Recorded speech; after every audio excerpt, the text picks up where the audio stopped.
All right, we are recording.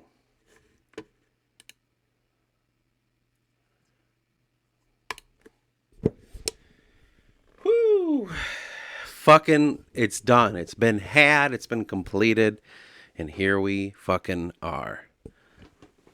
Welcome. Welcome back to the Prelude to the Trade War series,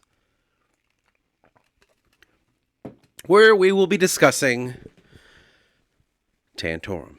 So, as I've said previously, this is the first kingdom of man that we're discussing, and this is the original kingdom of man. From now on, we're going to see the other side of the story, if you will. Keep in mind, this is a brief history, as it says on the screen. We're not going to be going into too much detail with them, but this was one of the longest. Was about this may be over 2 hours. I don't know. Anyway, so let's get right into it, man. We got a lot to cover.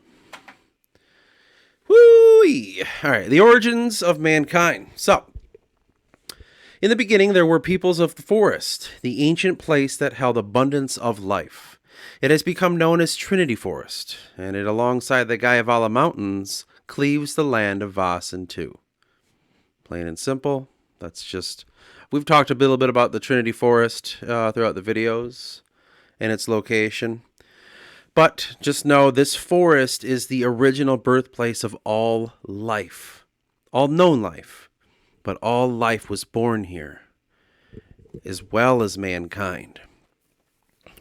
But as to their origins, Tantorum doesn't quite know. Now, over 2,000 years ago, it is believed a people lived nomadically under the dark canopy. A people before the long freeze, as it was called.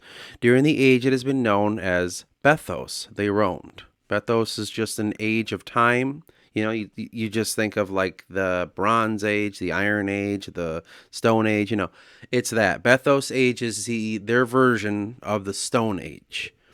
So 2,000 years in the forest, they lived nomadically, and eventually they would start kind of settling down, and then you'd start to see establishments of settlements and clans kind of starting throughout these races of man. From that point, they start to discover how to do agriculture, which is crazy in the forest. It wasn't necessarily like farming, but it was more along the lines of whatever naturally happened within that forest that they could harvest foods from when it comes to these mighty trees and some of the fruit-bearing trees that were within the forest as well. And as you can see, probably throughout that time as well would be the discovery of I don't know what it's called, but constructing homes and establishing these kind of places of safety. Because in the forest, in the deep, dark forest, there's a lot of things that roam. And these people were like one of the weaker beings at that time. Imagine that mankind was a very weak being, at the mercy of just about every creature that roams that wood. So, the establishment of a protecting barrier was key. Whether that was kind of like very crude palisade walls or even natural borders and barriers against mountains that were within that forest. Because keep in mind, this forest is fucking massive. It's thousands of miles of just straight, impenetrable canopy. Impenetrable. There is no sunlight that hits inside of this forest. It is a magical forest, okay? It is not a realistic forest, but it is a magical one.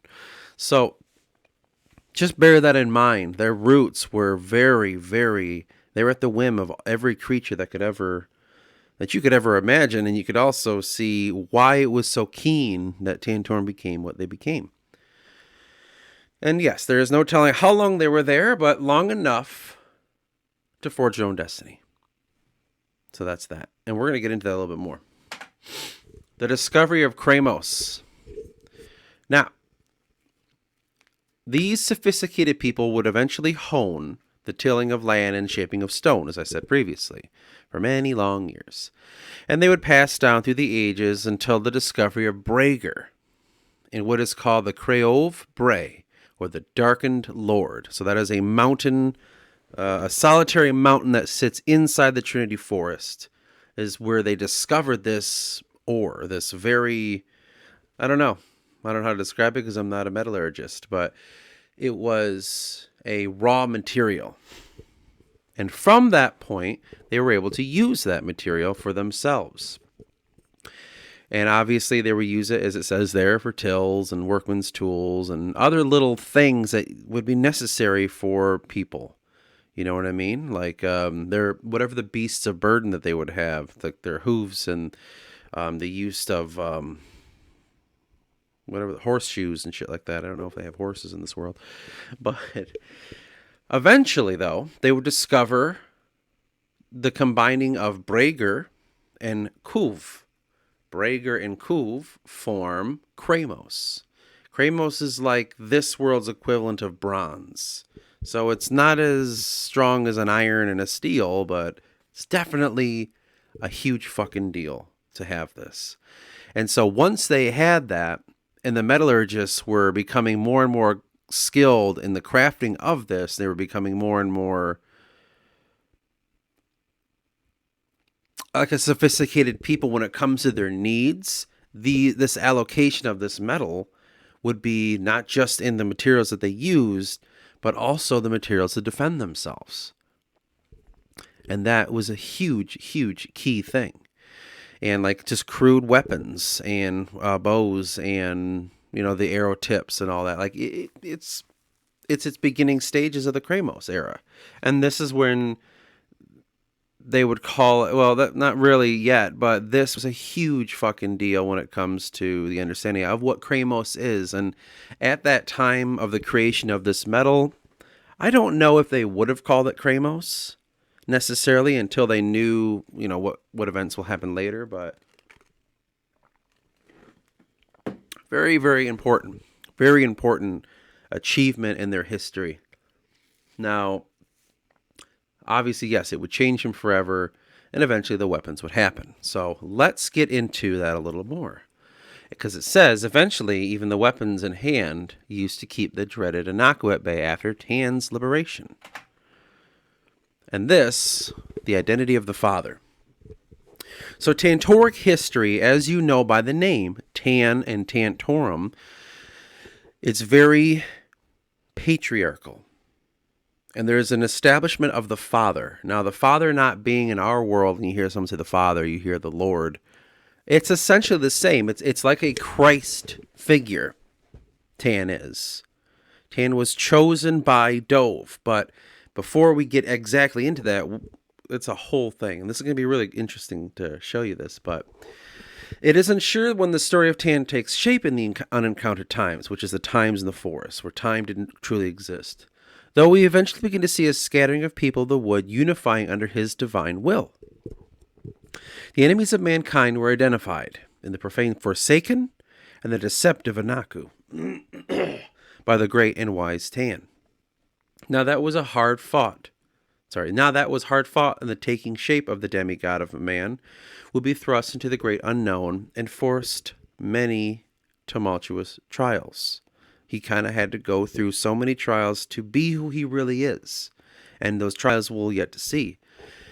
Yet his resolve would only be shaped by the hardship he was destined to carry. He would unite his people and lead them from the perpetual darkness that always was within the Trinity Forest, to which we shall recount the story of his exodus. So just understand that Tan is like the Jesus Christ. He is this chosen person. He is the Moses. More than Jesus Christ, he would be the Moses. And he would be the one to lead his people from this perpetual darkness. And he would unite them under his rule, said by God. To understand that further, we have the story of the Exodus, to which I shall read. My God. In the beginning there was a great wild, whose trees stretched so high to the clouds, trees so thick that all who subsided in the wood only knew darkness. Man was born from these wilds, and he called the wilds 𝚃𝚘𝚅. Man knew only darkness and would not know the stars and heavens above. One day the darkness drove a man to fury. The man knew the fire's light, and he loved that light. So he took a torch from his people then set ablaze one of the ancient trees. This man was called Tan. Tan called to his people, "Look at what light has revealed, a world above the trees. And look, a great fire sits above us." His people were amazed, and soon the canopy covered the sky once more. Then a great winter came, freezing the canopy shut. Tan begged the sky to help him see it again. He pleaded for weeks, starving himself as a display of sincere affection. Then the sky spoke to Tan and said, "I am the one above, and I have seen you. And you have seen the wolves who carry the souls of man out of the forest, so that I may claim them. Those very same wolves will guide you, so that you may see me." Tan told his people, "This one above," and so they called him Dove. Before them came a great pack of black wolves, the greatest of which approached Tan. He pleaded for his people to follow the wolves, though many stayed behind, forsaking the light and blaming the one above for the freezing of the canopy.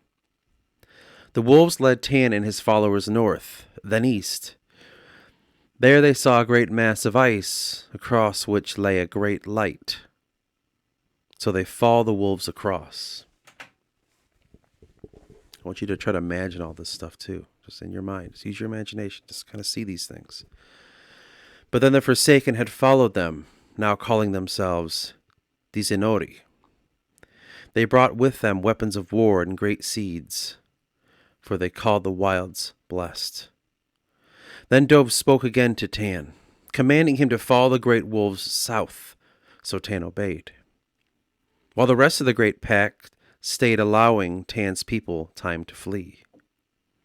The brave wolf led Tan's people south until one day a night came that did not end. The people suffered 66 days of darkness before Tan cried to the skies, "The one above, O great Dove, your wolf is lost without your light. We are lost without your light." And the skies above spoke to him, "My most faithful, I will give you my most blessed child, my daughter who will always watch over you." Then a great white light came appearing in the sky, and she guided the people south. The people took to calling her 𝚆𝚆. And the wolf led them through the woods and the hills of the new land into a great bay. Dove spoke to Tan and taught him to ride across the water on wood and wax.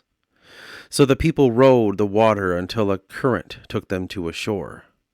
From that shore the people could see the great stones. From these stones they carved monuments to Dove, in the shape of the one above's daughter. The stones were too heavy to move, so Dove took pity on them for their selfless devotion. He gave them horses and cattle. He said to Tan, "You are my people, and I am yours. You will forever call yourselves 𝚆𝚆𝚛𝚎, and the land that I have given you will be called 𝚆𝚆𝚛𝚎." That is the origin story of how mankind came from the forest. So you can already see the birth of this monumentous moment will lead to the understanding that goes further when it comes to how mankind, and it's actually many different factions, will view the world and view themselves in it. They were led from a god to the free lands and the open lands, the fertile lands. All they knew was perpetual darkness, but then their eyes were opened to the light, and there was this birth. There was this enlightenment because of this creator. And that creator, named Dove, is the one in which they venerate and say is the light bringer. And from that point, you begin to see the Kramos era begin, the age of enlightenment, the age of light. Kramos is the sun. That from that point, as they were led by Tan and into the world of the light, so he became the bastion of mankind. It is the it is how would I word this? It is Tan himself and his devotion that saved mankind from destruction in the forest. So you can see from that point the distrust of the 𝚿𝚛𝚎𝚕𝚞𝚍, which kind of turned into the 𝚿𝚛𝚎𝚕, and you see the distrust of the Anaku, the ones that stayed behind, these separate people. That from that point, we can see that perhaps there wouldn't be a lot of, I'll say it like this, there would be a lot of animosity towards those old peoples. We don't know exactly what happened between mankind and the Anaku in the forest. We don't know what happened with the 𝚿𝚛𝚎𝚕 as well as mankind in the forest either. But there's the people that would become the 𝚿𝚛𝚎𝚕 they were forsaken, which is what 𝚿𝚛𝚎𝚕 stands for, is forsaken ones. But what were they before that? That we don't know. That is something that can be contested for a long fucking time. But anyway, from that point, we see the birth of a nation, of a soon-to-be nation, a birth of a people, a birth of an identity. And Tan and his people grew in that land that they called 𝚆𝚆𝚛𝚎, which is still named that to this day. And they flourished under the sun in Dove's protection.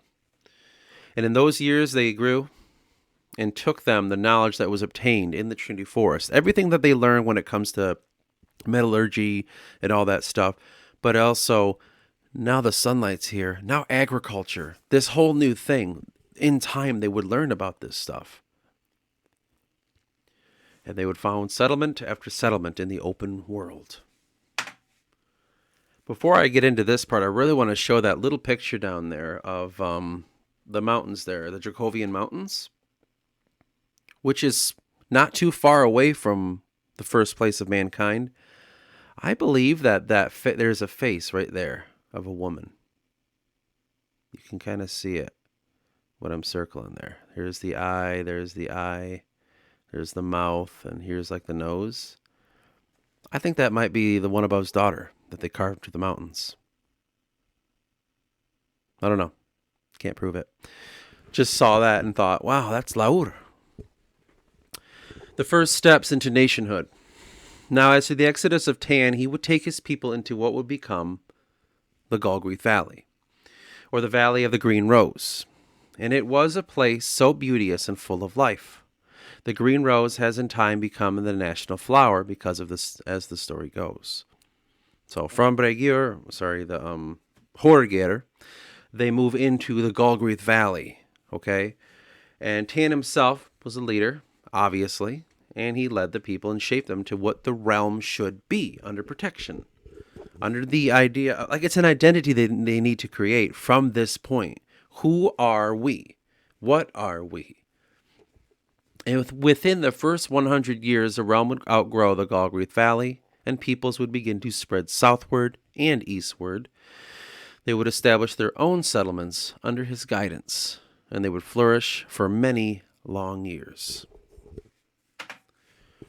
The necessitation of a hero. Though in time there was a great disturbance from the woods, they had escaped. That disturbance was marked by the coming of 𝚆𝚆𝚆, the demigod Anaku, who came from the mists and the darkness of the forest. That wicked being that carried the look of an Anaku, but the power of the unspeakable whisper himself. As it was told, this massive warrior rose from the woods and called out to the greatest of warriors to fight him in single combat, in which it was Bravon the Red who answered his call. This is another story, one could say mythological story, but this is another major story of the resentment of the forest and the resentment of the Naku.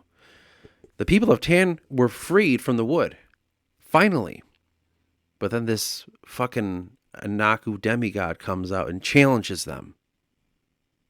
I'd imagine it's a challenging of a return to the wood. For whatever reason, it's unknown. And for some reason, that from that point, fuck man, like Everything's at stake, but it was Bravon the Red, who is assumed to be the brother of Tan, who answered the call, one of the greatest warriors of Tantoric history. To which the duel. It was said they fought for 66 days in pitched combat, though after the 66th day, there was still no clear victor. 𝚘𝚤 cursed the skies and blackened the sun, cursing the land until he was vanquished. Bravon the Red called upon Dove, being granted the gift of stone, to harden himself against both the physical attacks and mental afflictions of 𝚘𝚤 the Profane. Within his newfound strength, Bravon slew 𝚘𝚤 and banished the darkness of the Inachū and the Whisper back to the forest, for now. See what I'm saying? This kind of hatred towards the Inachū people. Who was 𝚘𝚤? I mean, as it was stated here, I mean, I believe it was said as a demigod of the Inachū, but I don't really know anything more than that. It could be, is there some sort of Dizarine connection here? Did the Inachū send him out? You know, was it the Inachū king? Was this of 𝚘𝚤's doing? It says he was touched by the darkness and the Whisper. Did the Whisper, was this his kind of deal? It's unknown. From that point, Tantorum doesn't record that. The inner workings of the enemy's mind. Not necessarily, which is one of the bad things, but just a part of the story of Tantorum. There's a hardship, man. There always was a hardship for these people. And they had to fight just to know who they were. Just to know who the fuck they were. And to find who they were. They had to fight so hard to make that happen. The ideal. It was Bravon who fought this mighty beast and died by its hands in order to give safety for his people. In time he would have his name carried in every heart and throughout the land. For Bravon the Red was a warrior who we would do well to live up to. Bravon the Red was described as stoic, pure of mind, and spiritually singular. His mind never wavered from his sense of identity, allowing him to resist the darkness. He becomes this kind of, I wouldn't quite say prophet, but maybe in our terminology would be like a saint. You know, the brother of Tan, whether he was a legitimate brother or just like what they would call a blood brother, it's unknown exactly. But what he embodies is the true warrior spirit. And from that point, his sainthood becomes almost like a national identity of what a Tantoric warrior is supposed to be. So Bravon the Red, this warrior, very key, important figure in the shaping of early Tantorum. The grudge and justice. Now, as for the first occurrence of the Lyrians, this event in history that has been misconstrued by many sources, for they would claim the Tannic people sought out their destruction in 𝚘𝚤 realm, though this could not be farther from the truth. This is talking about the events that we discussed in the Lyrian video, where the Lyrians then left the forest because they were banished and were attacked by Tannic forces. This is the Tannic side. They're like, oh, hold on, this isn't just some fucking thing. This has been misconstrued. These fucking, you know, whatever a derogatory term would be for an Inachū, I can't quite remember. But these Inachū, this is all their shit. Like, we didn't have any. No. They're making this shit up. Why would we chase them across the fucking land? Fuck them. And if they were here, that's their own damn fault. We just thought there was an invading force if there were some of our people that did that. You know what I mean? Here's the other side of it. For they would claim Tannic people sought out their destruction, and this is not true. For it was the Lyrian tribes in the year 103 that ventured into the sacred realms of Bravon's burial site. And as it was told, the invader peoples were quickly expelled. Like, hey, get out of here. This is a sacred place. Though in time they began to ravage the lands, causing much dismay for the natural peoples. So these peoples are causing a bit of a fucking problem. They had to be got rid of. You know, we didn't attack them necessarily. We just moved them out of the sacred lands here. Thusly, they would expel the Anaku from the lands and into the Aganu forest, to which they were quickly burned out and eventually retreated eastward and out of the realm. Like, now they're done. Thus, they would be banished evermore in the lands of Tan. The more progressive of outsiders, and often Lyrian scholars themselves, also often postulate that the disjointed tribes that eventually coalesce into our respective nations should not incur blame amongst all our peoples, and that this should have been taken as an isolated event in the shared histories. But as Tan taught Tanais, we are responsible for the actions of our brothers. They failed to correct theirs, and so we would for them. That's a little cool edit right there. Now, it's basically saying, okay, though some people might disagree with what we're saying here. By the way, they didn't mention the whole the little battle there that happened. Oh God, I don't remember. What was it called? I don't know. It don't matter. They don't mention a whole lot of the truth of this situation, and they just kind of stated their side. But scholars will say, like, okay, like, this wasn't an attack on either side necessarily. It was just a situation that happened. But the situation will, in time, be used against us, and we have to be careful about that. The proclamation, or as some people might call it, proclamation. Now, Tan would speak to his people of the mischievous ways of those Anaku. He would say many times that they were not to be trusted. For the Anaku people were a shifty folk that bore no love for mankind. So as the years progressed, the faith of Dove would grow from his teachings. Not only was he a chieftain of great renown, but also a Khan, or speaker for Dove. For it was Dove who looked over the land and chose his son Tan.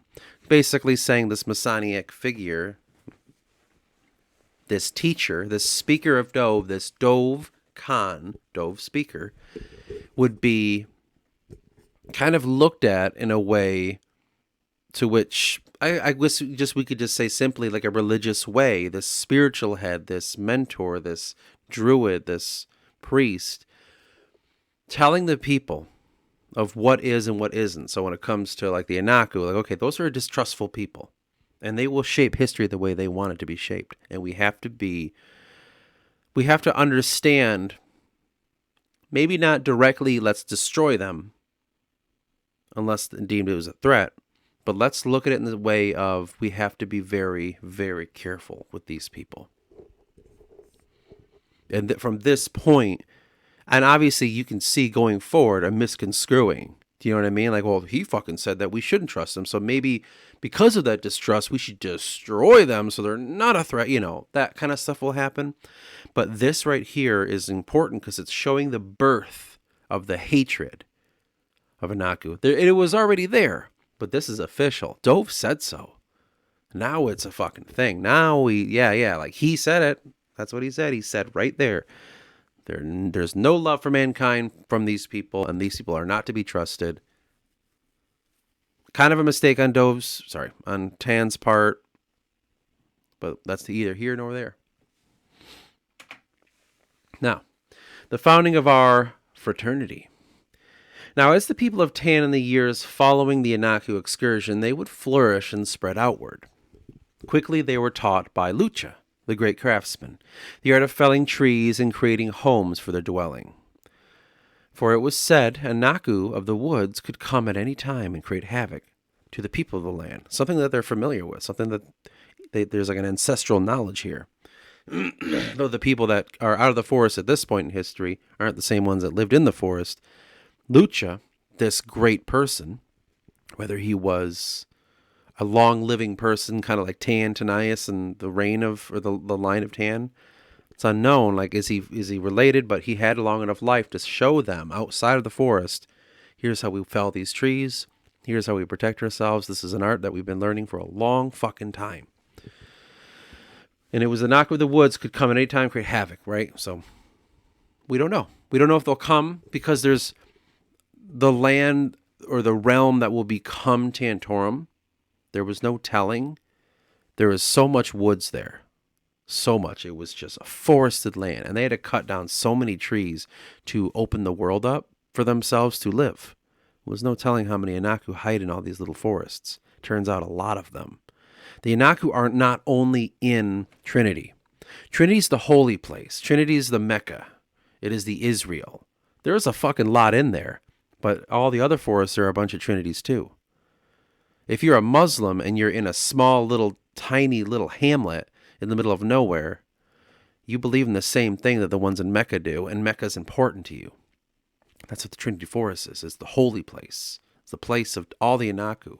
All the other forests they live through as well. Some, like, I could go outside, walk, and then I happen upon a forest. There might be Anaku tribes in there. You know, there's a disdain for the natural order of things in the sun. So that's just kind of how that works. So they have to keep themselves protected from that. So that's what 𝚿𝚛𝚎𝚎 kind of comes in. Thus they established walled settlement against the threats that could happen. These early walls would have been made of sharpened logs, later reinforced by large stones, even later reinforced by the layers of volcanic metals. Such charts of agricultural evolution eventually gave way to the walls of the steely boulders that now surround the great cities of Centrum. There's remnants in these pictures here that you can kind of see, by the way. Though Tan would always see his people's safety, he could not reach hundreds of miles across the land to do so. People were spreading out so far beyond his human reach. So he would establish the rule of mighty warriors to protect the people, who would continually grow their borders and begin to trade with one another. These warrior elites, or 𝚿𝚛𝚎𝚎, would get their name being sons of Dove, and they would only protect the villages as the roads that connected them, and the roads that connected them. So Dove Khan and 𝚿𝚛𝚎𝚎. Let's go back to that, double check that. Yeah, okay. Dove Khan. So Khan is speaker. So like speaker of God, if you will. So Dove Khan, God's speaker. These are 𝚿𝚛𝚎𝚎. So like it says son of Dove. It's probably a really rough translation. So it's like son of Dove, speaker of something. Shit, I don't know. Their language is a little bit... Well, I'm not a linguist, so I can't tell you what their language is. But it roughly is 𝚿𝚛𝚎𝚎 is sons of Dove. Some say warriors of Dove, too. Some say like subsidiary kind of people of Tan, who is a speaker of Dove. You know, I don't know. It's kind of tough like that. But these warriors, these 𝚿𝚛𝚎𝚎s, would eventually kind of be the protectors of this realm. So kind of like a knight class, or a samurai-like people, if you will, that are to protect these people, these Templars as well. There's a fraternity of people that were created to say, like, you will, and the people that you train be the ones that protect these people. Now, eventually it would become like this fraternity of like higher elevation, but at this point it was humbly just these warriors. And I imagine that these warriors were just kind of granted lands. So this man who was named 𝚿𝚛𝚎𝚎 by Tan, he was granted lands, and from those lands, people would flock to him under his protection, and from that point, all their resources would keep each other alive within that area. So whatever we make, we reap, we sow. We give some to this warrior. He trains some of these boys. These boys become his. They keep us safe. We live in a great society. This is amazing. And that's the origin of the 𝚿𝚛𝚎𝚎. Ideas of the mind. So at that point, we have the protection of people's bodies. But what about spiritually? What about mentally? Now, one thing that could be said about Tannic peoples, aside from their resiliency, would be their steadfastness and their quick-heartedness of the ways of construction and woodworking. In no small part due to Tan himself, that showed these people the ways of work and structure that is the basis of our society. For it was he who spoke of the importance of structure. So again, we're going into the psychological aspects of this all. The whole of the people shall always work in tandem with one another. They must all within their own hands be the mighty foundation of man. for that is the way of mankind. These teachings were later seen in the 𝚆𝚌𝚛𝚎, though we will endeavor to speak of them in a later volume. Now, this is all pulled from a whole volume set of Tantoric history, but what I'm trying to say here is this is where the ideas of the mind begin. This is the idea of steadfastness and, the work of construction, the understanding of fundamentals of material work, and creating a structure. Now, the structure will be formed into a societal structure. Like we use analogies and say, like, you got to have a good foundation if you want to put up walls, right? It's that. It's a workman's kind of understanding. So Tan himself would make sure that his people, which were becoming considered Tannic people, this understanding. Let's talk about it. Of one mind for one purpose. Now, as to the construct of society, this is not merely an invention of mankind, but it was indeed the teachings of Tan himself. It would take flight as the basis of what people truly were.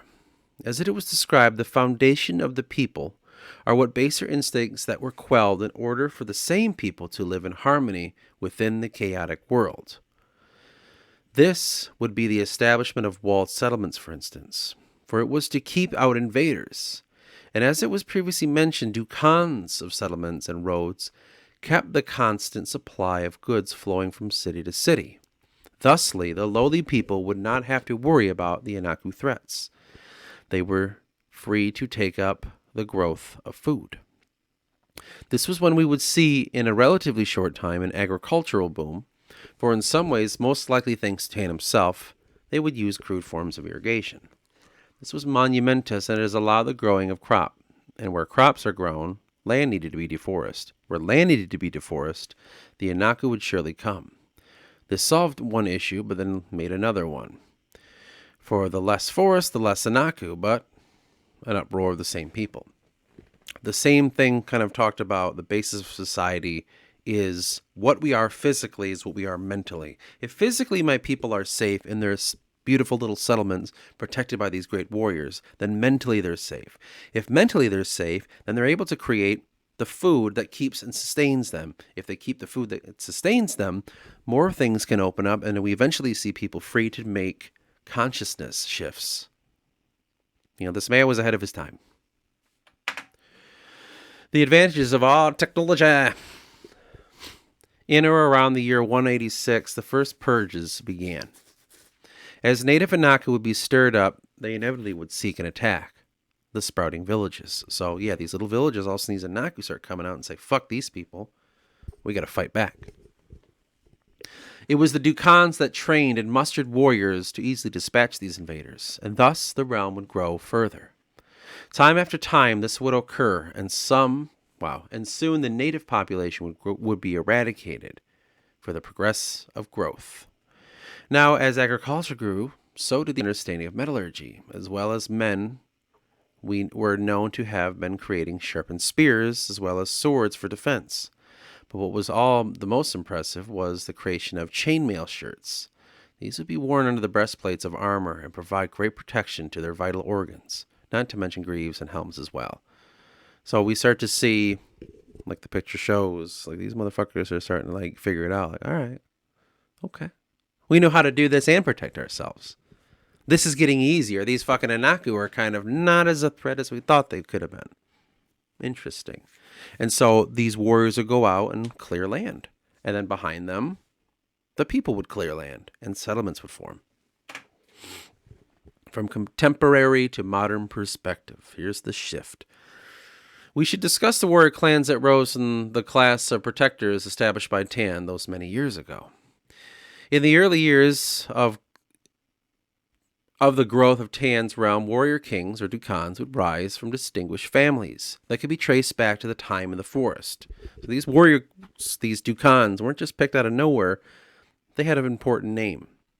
They had a rich heritage. That truly matters, the rich heritage. That matters in the idea of rule. It means your family can be trusted. It means your family has a long history of caring for the people. So from that point, you can understand that honing these families and keeping the idea of what the family is alive by what's the word I'm thinking of? What these 𝚿𝚛𝚎 would eventually be. So in this time, they were divided between the northern realms and the southern frontiers. So the northern realms are the original places of Tan and his people. Southern frontiers are where they're going into. And there was two distinct clans, if you will. And from these clans, the 𝚿𝚛𝚎s came from these families. So in 𝚆𝚙𝚎, the family of 𝚑𝚏, the family of 𝚆𝚏, family of 𝚘𝚘, and the family of 𝚆𝚊𝚛. These actually become places, by the way, like realms and cities and stuff, depending on what had happened with those people. For the Tortox, family of Dŵr, family of Drothel, family of Arthrún, sorry, it's Athrún, and the family of Bosch. Now, just keep that in mind.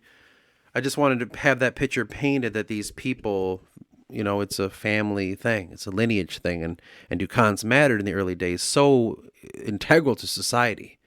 𝚿𝚛𝚎s become a part of their culture. The bastard and the heir. So this is when things really start to take shape. And this is when things really start to explode out. Tanais and 𝚿𝚛𝚎 were born in the year 222 AE. So we're already 200-something years out of the forest.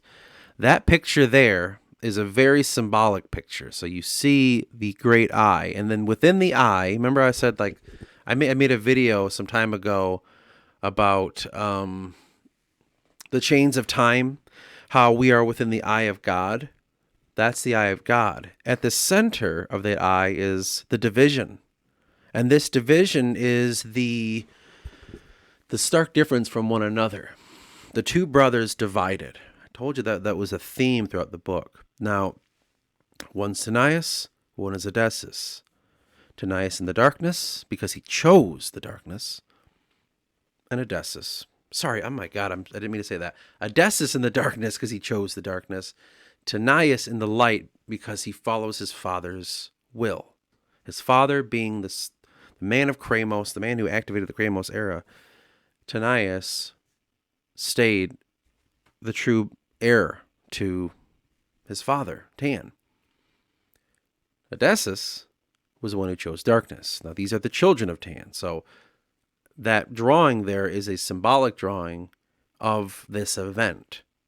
And we talk about the magic and all that stuff, the 𝚘𝚘𝚎, you know, transcending in through the fibers and all that of the eye. That is what this picture represents. And I just wanted to show that because it's one of the pictures of Tanais and 𝚿𝚛𝚎. But sadly, their father died not too long into their lives. The death of Tan in 239. The single greatest loss in all recorded history.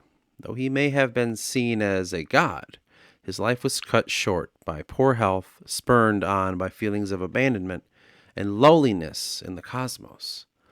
Further enunciated by his last words to Tanais, "Do not let the deceiving skies betray you." Well, what does that mean? Oh. Upon this revelation, could the ethics of the Ordo Logos be traced? It's almost like he felt abandoned by Dove. But who knows? But we do see the Ordus Logos, but we won't talk about that now, but that's when this starts to kind of happen, their origins of it. Though some have speculated that Tan wished to bear offspring himself, was finally answered by Dove in the year 222. Because he couldn't bear any children with his wife. Unnamed, by the way. Interesting. Their name's going to become lost to history. Something to kind of keep note of. Now, he couldn't bear children, and the story goes that he begged, from Dove, the ability to have heirs. And it was finally answered in the year 222 when he had his twins. Though this took something from him, and it was said that his seemingly immortality, because the man might have been over 1,000 years old, they claim, his seemingly immortality had to be passed down. He had to relinquish that, and the fact of relinquishing that means bearing a child, or a few children sometimes. Hence why you see in Adrana, when we get to it, why there was only a few children per family, and they were all boys. This is a genetic trait passed down. This immortality is a genetic trait passed down to the first, second, and third sons, sometimes four, of the father. So it's just something that happens with the line of Tan. The line of Tan is the line in our real world of Adam, but of their importance. But they are an immortal people until they have children. Something happens in that point. Something comes away. You have to genetically pass that on. Most of the time, they don't want to live longer than a little bit, maybe 200 years at most. So it's just, there's something we can't truly grasp about that. Another thing, too, is during Tan's reign, he destroyed many seeing stones and iconography left behind, as well as the sort of Aeonic worship artifacts. So iconography would be like the Aeonic kind of, idolization items. This was further seen in the construction of Tauric ways of life that would grow in the coming ages. Now, as for the growth under the regime of 𝚃𝚘𝚎, that we shall explore further. So his son takes the mantle up. His father, during his reign, helped the people grow and stuff, but he destroyed anything that was Anaku. So when they were expanding and they found a new settlement and they would burn a forest down or they would chop the forest down, there would be this Anaku kind of idolization items, whatever that was. And it was Tan himself who said, we have to destroy those things. Kind of destroy Anaku. It's kind of getting a little more violent, but at the end of his life, that's how we felt about it all. A firmer guiding hand. Upon Tan's death, many warring tribes would vie for power in his absence. We're starting to see a little bit of a degradation. Though this was also seen as the local powers taking control of their own territories. Like, merely we're just like, hey man, each 𝚃𝚘𝚎 is kind of like, oh fuck, like if he's gone, we just have to make sure the people are safe. So this is my realm, and I'll keep this safe. And this 𝚃𝚘𝚎's like, well, this is mine, and I'll keep that safe. And there were also some 𝚃𝚘𝚎s who were like, well, no, that's mine. No, it's not. That's mine. It was given to me by Tan. Like, no, it wasn't. Blah blah blah. And that's what it's saying. It's like during this time, it's a little tumultuous. Though it was at this time, 𝚃𝚘𝚎 would seek to gather all the Tauric people under one banner. This is a huge monumentous moment. He can't have a fractal nation be a fractal nation. He's got to unite these fucking 𝚃𝚘𝚎s under these people, because he understands truly what the consciousness of the normal man is. They're at the whim of all this 𝚃𝚘𝚎 shit and Dove and 𝚃𝚘𝚎 and all that. He needs to create a stability for them. Like his father always said, a stability for the people. That is vital. That is key. Okay, well, I have to fix this problem. Because something his father would do in spirit of uniting a nation, it was never done in his lifetime. It's not a nation, truly. It's just people of Tan. We are just a random smattering of people. And if we don't hone them in, the teachings of my father, says 𝚃𝚘𝚎, the teachings of Dove, may be lost. These people will spread out and forget it. You think of, in our real world, the idea of spreading Christianity, the idea of, it's a little bit different because we're going into a people that had something else and turning them Christian for a control, turning them Christian to make them able to fall under the banner of the Pope. This is a different one. It's like, let's preemptively stop that from happening and make sure that before that even begins, we quell it and unite them as a people under Dove, under Tan, and under 𝚃𝚘𝚎. So, at the time of the 250s, the lands of Tan were filled with settlements and independent tribes connected by roads and varying people across many miles. These settlements had, as it was said earlier, had their own warriors and chieftains. Though they were united as peoples of Tan, they would, however, divide their own power. It was 𝚃𝚘𝚎's vision to truly unite his father's people under one banner, one realm of Tan, which would be called Tantorum. As I've said before, Tantorum basically means Tan's realm, Tan's bed. It's the place of Tan where he rests. It's the place where all we should be under. So this is when we see the identity of Tantorum become a thing. And it would cause conflict across the lands, and eventually he would consolidate power. So in these times, he consolidated power. And it's about 250s-ish. Well, it's 259. The unification of Tantorum. Following the conflicts, Tanais would establish a confederacy by force, under himself as the high chieftain or of the Tannic people. Under the rulership of Tanais, he would establish one ruling council in the realm of Centrum. It was his plan to bring all Tauric people away from clan and family and into the Torum of Tan, so to speak. So Tanais confederated the Tannic tribes scattered around the whole of the region of Tantorum. Some would willingly swear fealty to the child of Tan, and others would be convinced by force. Though we do not know exactly when he began, we know the final tribes were confederated by 262 AE under Tanais' rule. This would mark the beginning of the Tanais' regime that would rule with an iron fist. You can already see right there, man. Like,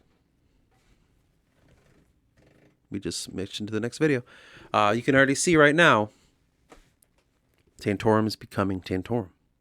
Now we're not talking about it is a Tannic people. It will always be a Tannic people. Now we're talking about Tauric people. Tantoric.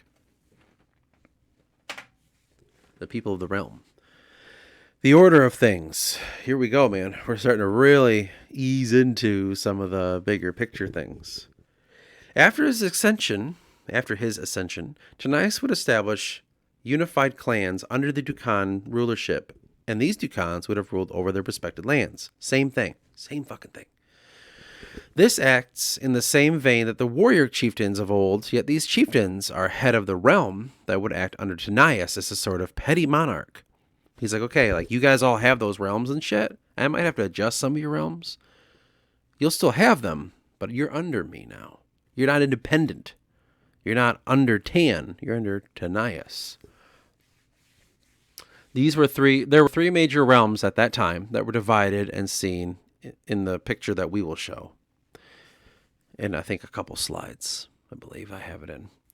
Though from this point, Centronia would be the head capital of Tan's realm, with Armagh and Gulgreath pledging their loyalty. I'll show you the picture of these places. The biggest obstacle was uniting the independent tribes that were scattered throughout the realm. All those other ones, right? The first plan of action was creating a designation of High Dukan to rule over these tribes and gathering them under the banner of their respected realms. So let's just say, again, I'll show you more in the picture, but there's a place where this Dukan's like, this is all mine. Well, he's got to localize that power. That's what Tan's working on. It's like, okay, like you can't just have him rule. He needs help. There needs to be an order to this thing. So, in creating that, he would enact competitive sports or even sometimes duels to establish the strongest warrior and having them in their proper places. It was won by conflict. It was won by power, just like Bravon would have always wanted. For instance, a tribal lord might be promoted to a high duke of a city, or perhaps even a lowly lord might find himself as a high dukan of Armagh proper.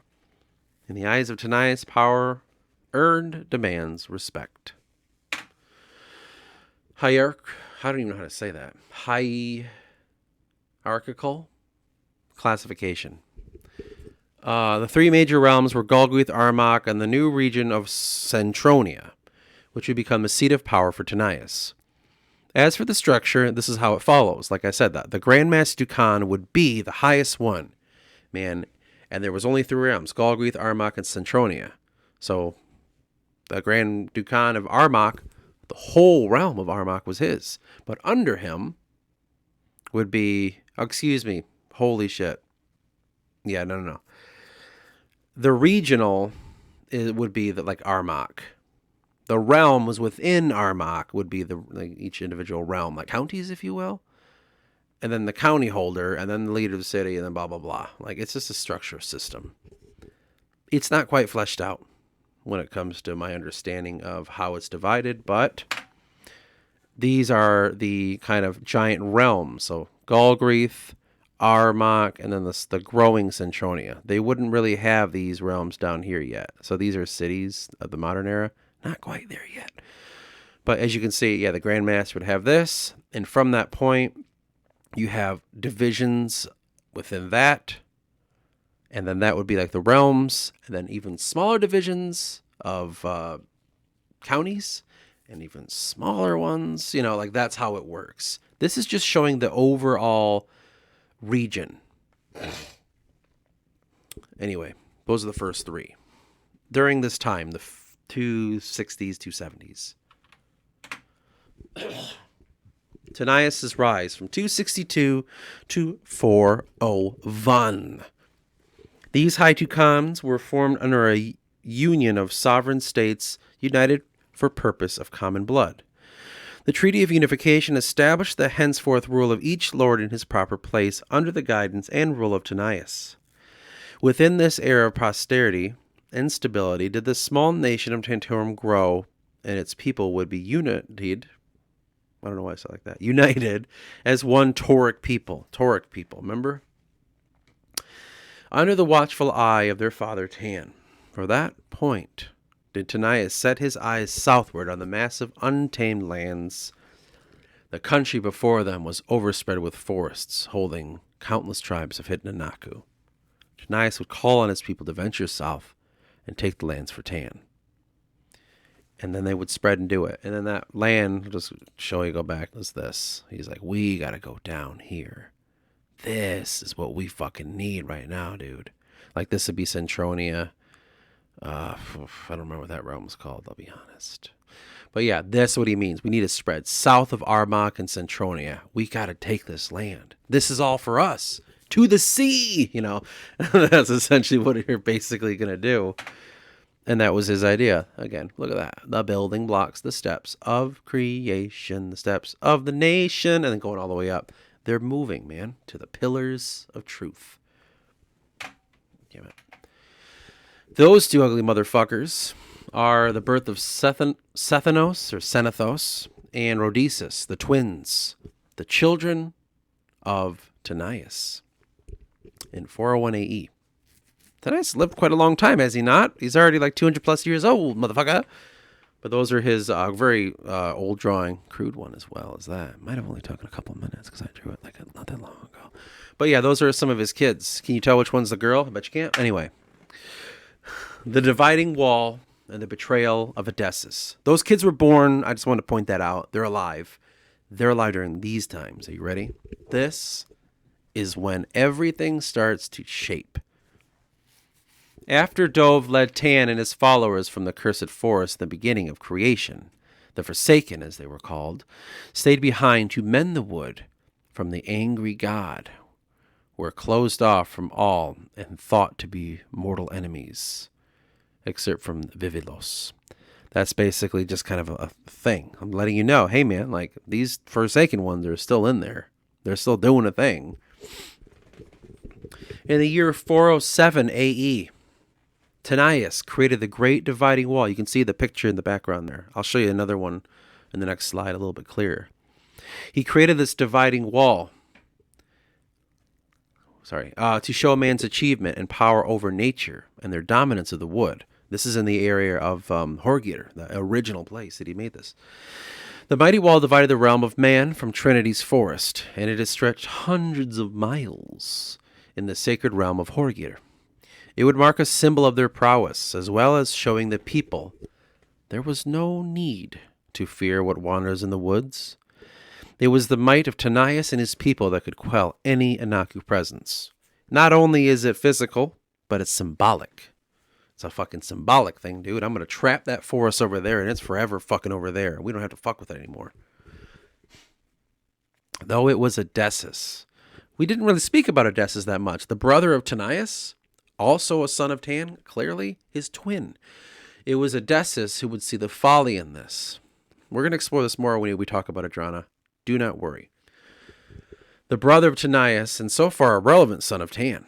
He was largely used by his brother as a diplomat or emissary.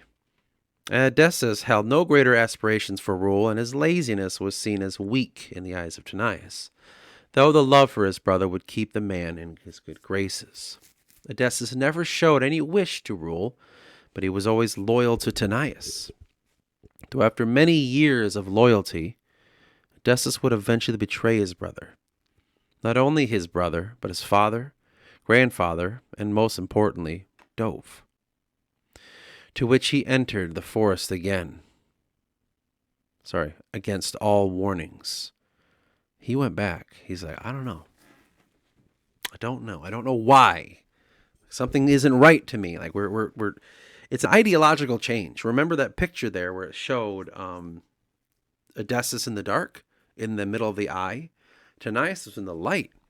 𝚃𝚘𝚎 is following the will of his father into the light. 𝚿𝚛𝚎 is going into darkness, the forest again. But not only that, he's eventually, when we talk about 𝚃𝚎, will unravel so enlightenment. Remember I talked about this, enlightenment and knowledge? What if that knowledge is in the darkness? What if there's knowledge to be had searching without eyes? What if that's where knowledge is truly found? That's what 𝚿𝚛𝚎 will kind of found when it comes to the philosophical understanding of life. But this thing that he did here, he just went back in the forest. Purely curiosity, purely I wouldn't quite say on a dare, but what is it? He basically became the philosophy. Like, what is it to explore the darkness? What's in there?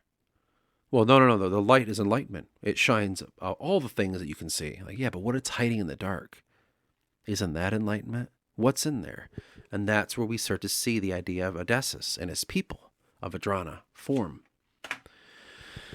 Now, as to why he would disobey his duty, according to anyone in Tantorum, well, none can say, but it was clear he would be walking from his path into the arms of the darkness forevermore. Once 𝚿𝚛𝚎 was in the forest, great perils came to him, and his health would begin to fail in that cursed place. Though it was the king of the wood that was said to have healed him and filled the man with unholy darkness. This is Torque perspective, okay? Remember, we're going to go to Adrana and we're going to talk about their perspective. But in Tantoric perspective, yeah, he was at the peril of the woods because you're not supposed to be in there. And he got really fucking sick and almost died. But this fucking Anaku king put something dark in him and it twisted him. It was something unholy, you know? It was something void of light. Is what they're trying to say. Unholy, right? Holy means in our world, sun, I believe. Yeah, I think it means sun in Greek or something. Now, this power gave 𝚿𝚛𝚎 unnatural strength in the ethereal and a connection to unholy beings that dwell there. In Adrana, they would call this the astral powers. Though in Tantorum, they'd call it a fucking holy blight. Like devil worship. Right? It's a bad fucking thing. You're dabbling in the dark arts. You're dabbling into something that you're not supposed to have. You're dabbling into something that we're told not to by God. That's a bad thing. That's purely it. You're dealing with demons. That's not how they'd see it in Adrana, of course, but in Tantorum, right? This is the Tantoric mindset we're thinking about. That's bad. That's darkness. There's unholiness there. There is evil there. There is the fucking whisper there. You just fucking cursed yourself, you stupid idiot. You're not supposed to do that. Now, as I said, they would see that as a gift in Adenian cultures, and Odysseus himself. This gift, when Tanais learned of it, was the boon of man. When he found his brother, like, what the fuck? He went in there, and someone ratted on him, right? We'll get into that story later. But someone ratted on him. He's like, are you fucking kidding me? And they find out that he's in cahoots with these fucking enemies. I don't know how long this might have been going on. This might have been going on for months. He might have been passing in and out. And in that passing of in and out, he might have been telling people, this is fine. These guys are great. We were lied to. This one, Dove, spoke to Tanais. And he told him, you have to go in there and you need to destroy your brother. And you need to destroy the fucking people of the wood. Long story short, we will get into the Scourge at a later time. But Tanais would eventually storm the Trinity Forest with his soldiers, encountering harsh resistance, burning all along the way, great deaths. And eventually, he would do the death of the king. The death of the deceiver. When he walked into the city of Entran, it was here 𝚃𝚘 marched in the palace and up to the dying king Dug, and stuck a blade in his heart, cursing all the 𝚃𝚘 forevermore.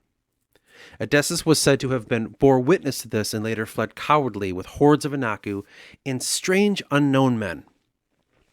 Are there a connection to the 𝚃𝚎 here? Are the 𝚃𝚎 these unknown men? Don't know. But these men were sympathetic to his blasphemy. And it was 𝚃𝚎 who led the 𝚃𝚘 from the now tainted forest and disappeared for many long years east through the harsh 𝚆𝚆𝚤 mountain passes. So this part right here, they needed to put an end to it. 𝚃𝚎, though he was a brother of 𝚃𝚘, though he was a loyal brother for 100 years or more, it was sad for 𝚃𝚘 to say, like, I have to destroy him. God told me to kill my brother and all the deceivers of the wood. As I stated before, they're dabbling in something that is against Dove. Dove is a being that is a representation of the light bringer, the acknowledgement of knowledge. What 𝚃𝚎 is doing? Opposite. It goes against everything Dove has ever taught. Almost saying subconsciously in 𝚃𝚘's mind and forevermore in the people, if they already didn't believe this, that's hell. That forest, that dark place, that Sheol, that's a fucking hell. That is a bad place to be. And 𝚃𝚎 knowingly walked in there and dabbled in the dark arts. He had to have been destroyed. What would that have done to the people of Tan? He was already trying to spread his knowledge outside of the forest in 𝚆𝚘. What a fucking blasphemy that is, by the way. So it was kind of something that had to be done. And 𝚃𝚎 would disappear with these people for some time. Then the creation of the clandestine order in 430 to 444 AE. So I know that happened in the early 400s, but didn't it? I lose track of all this shit, man.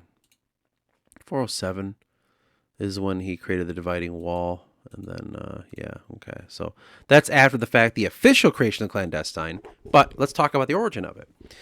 The priests of the clandestine were a sect that would be devoted to the worship of the god Dove. They would hold religious practices of Dove's teachings and laws.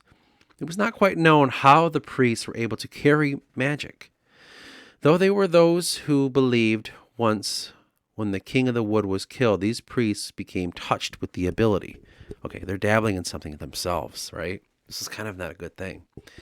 They were the first to behold the true power like 𝚃𝚎. Though Tauric belief was this power was a taint on mankind, it was these priests who would be cursed and used against the followers of 𝚃𝚎. For when it was discovered 𝚃𝚎 passed into the land called the Merphos, or as people in, at that time would call it, 𝚃𝚘, meaning land of darkness, they were ordered to cross the Merphos after him.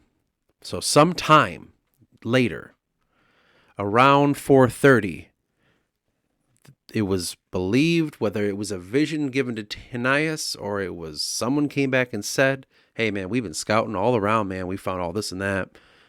Only because of expansionistic purposes, we hear that he's out there. In this, apparently, it's an unending desert. It's crazy. What is he doing out there? 𝚃𝚘 is like, he had these priests. He needed to have the people finding his enemy have the same power of them. This is the first and only time he tried to do this. And he said, well, fuck, we have to.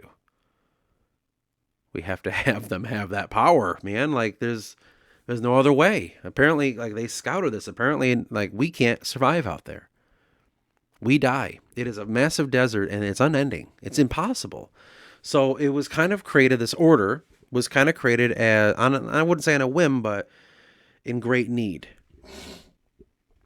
And this great fucking need might not have been the best thing they should have done in that time. It was said that the lands did indeed curse them further and twist their shapes. These Devonics, or Dove priests, bound by Dove and the will of Tanais, would track down and destroy 𝚿𝚛𝚎 in the strange Mirthlands. They were trying to, at least. The head of this Inquisition was Inquisition was Berea, and along with his signal, Orozen, I think it's Orozen, they led the forces that gave chase to 𝚿𝚛𝚎 and his followers, and they kind of managed through this place here, and then they found 𝚿𝚛𝚎. Wait a minute. Interesting, huh? Okay, in the area now known as 𝚃𝚌𝚘𝚎, 𝚿𝚛𝚎 was betrayed by the Merphobos and his followers. They later became the Merphos people. And then these people, this is also where Merphos received the Adenian name, meaning betrayed place. So that's just like a lore thing. We'll get into that more. But it was here that these clandestine people tried desperately to destroy 𝚿𝚛𝚎. Now, the Battle of Falkor Hill. The battle took place between clandestine and the forces of 𝚿𝚛𝚎. Here 𝚿𝚛𝚎 called upon dark sorcery to aid him, beings from beyond to crush the forces of the clandestine. It was said a foul voice spoketh and cursed the Devonics, routing their forces and swallowing men whole under the sands. And 𝚿𝚛𝚎 and his forces were victorious, and they were able to flee. What stands in the land now are ruins of the machines that were used by the Tantoric forces. That is unknown. We don't know what the hell that means. As well as the twisted creatures that pulled men in the dark death traps. Later it would be understood that the Merphos could not be passed by any in Tantorum. The clan disbanded soon thereafter. From that point in history, 𝚿𝚛𝚎 would soon found the place that would be called the Vaal in 451. They got away. That's it. They got away. They're gone. They fucking failed. So they were just disbanded shortly after that. That man, Markethos, I'm sorry. He was born in 415 and he lived to 510. So let's talk a little bit about this motherfucker here. Tanais, third son's greatest pride. He would often talk about his boy being his true son. Remember, he's got fucking, what's her name? 𝚃𝚘𝚎 and 𝚆𝚙𝚎. So, but this is his true son in his eyes. In the years of his growth, Markethos would follow in every command and seek the admiration of his father's wishes. Together they would confer once the young man grew to become a man. Once he grew to become a young man. And often it was looked at as if they were on an island of their own, in accordance with state. Though in the years of his birth, Tanais had sent his older twins into the land of the south, what was called the south, in order to expand the realm of Tan. And beyond the Mesosar channel. And this would have brought an age of growth and prosperity. And at the helm of this growth would have been his twins. I just wanted to kind of say, his son was born Markethos, and he loved his son. His son was awesome. But he had these two others, these twins. And they were sent south for the people, because we're starting to get down to the border here, man. We're starting to okay, we kind of have a lot of this land, but what's across the water? There's more land over there. I'll send my twins on an excursion. They will go. 𝚆𝚙𝚎 and 𝚃𝚘𝚎. Or Senethos. I don't know why it comes 𝚃𝚎𝚎. Who is that? Anyway, born in the year 401 AE, the twins were raised under the unrelenting pressure that was Centrum court. They would have been running around and at play while their father formed the nation with might. During their rearing, the realm of Tan would become united under Tantorum, as we have understood it today. The existence of Tan's realm would show all those that they come in contact with the understood. The existence of Tan's realm would show all those that they come in contact with understood just who they truly were. To the outside world is what I'm trying to say. The chosen people is what the outside world needs to see of them. The people of Dove and the people freed by Tan. This philosophy would be understanding as to what it was to be Tauric, the people of Dove, the people chosen by Tan, the people that are free, the Tauric people and the peoples led by the tenants of Tan and the worshippers of Dove. In this time, the religion of Dove was still present in the workings of state, though in the coming years it would slowly fall away as the Tannic people would come to idolize the might that is the people. The betrayal of 𝚆𝚛𝚎𝚎. Another fucking betrayal. 415 to 429. Following the establishment of Tannic confederations of Dukhans in the northern and central Tantorum, it was decided that the descendants of Tanais and Tan, the Grandmaster Dukhan, would send his own children in an expansion migration as a show of commitment and dedication to the Confederacy. More so, it would tie the ruling houses of later established Tannic nations together by family relations. This establishment, however, did not come to fruition, or if it did, records and establishments of alliances were not maintained. That's a 𝚆𝚎𝚎 source. Tanais would send his twins 𝚆𝚎𝚎 and 𝚆𝚙𝚎𝚎 in the expansion of Tauric peoples. This would lead to the conquest of Ansari and Anaku and their eventual destruction. The twins tore through the newfound lands in Ansar and burned forests down all along the way in an attempt to crush any resistance of threat of the Anaku uprising. From the realm of 𝚆𝚛𝚎𝚎, modern 𝚿𝚛𝚎𝚎, and beyond the 𝚙𝚎 mountains, they swept through the lands. First wave of southern migration was carried out and ended in the regions now referred to as 𝚿𝚛𝚎𝚎, a flat and fertile region in the northwest of southern peninsula, beginning in the year 419. A short and succinct war against the native Anaku waged for 10 years, in which a stalemate of the 𝚘𝚘 River was maintained until 429, whereafter the Anaku inhabitants were pushed back by the migrating southerners to the regions of White Ansar and the 𝚿𝚛𝚎 greater woodlands. Though the fighting along this river was brutal, the population of Aeonic men actually increased. And that's another 𝚆𝚎𝚎 source talking about the origins of it. It's basically just saying as it is right there. It's like, man, they were just pushing. And they were going. And these Anaku were being thrust back. And they was like, at this point, man, a united armies, like the picture showing, fighting those Aboriginal people. These men that are all lined up like this. Like, it was crazy, you know? And then they advanced into this land, claiming it for southern peoples.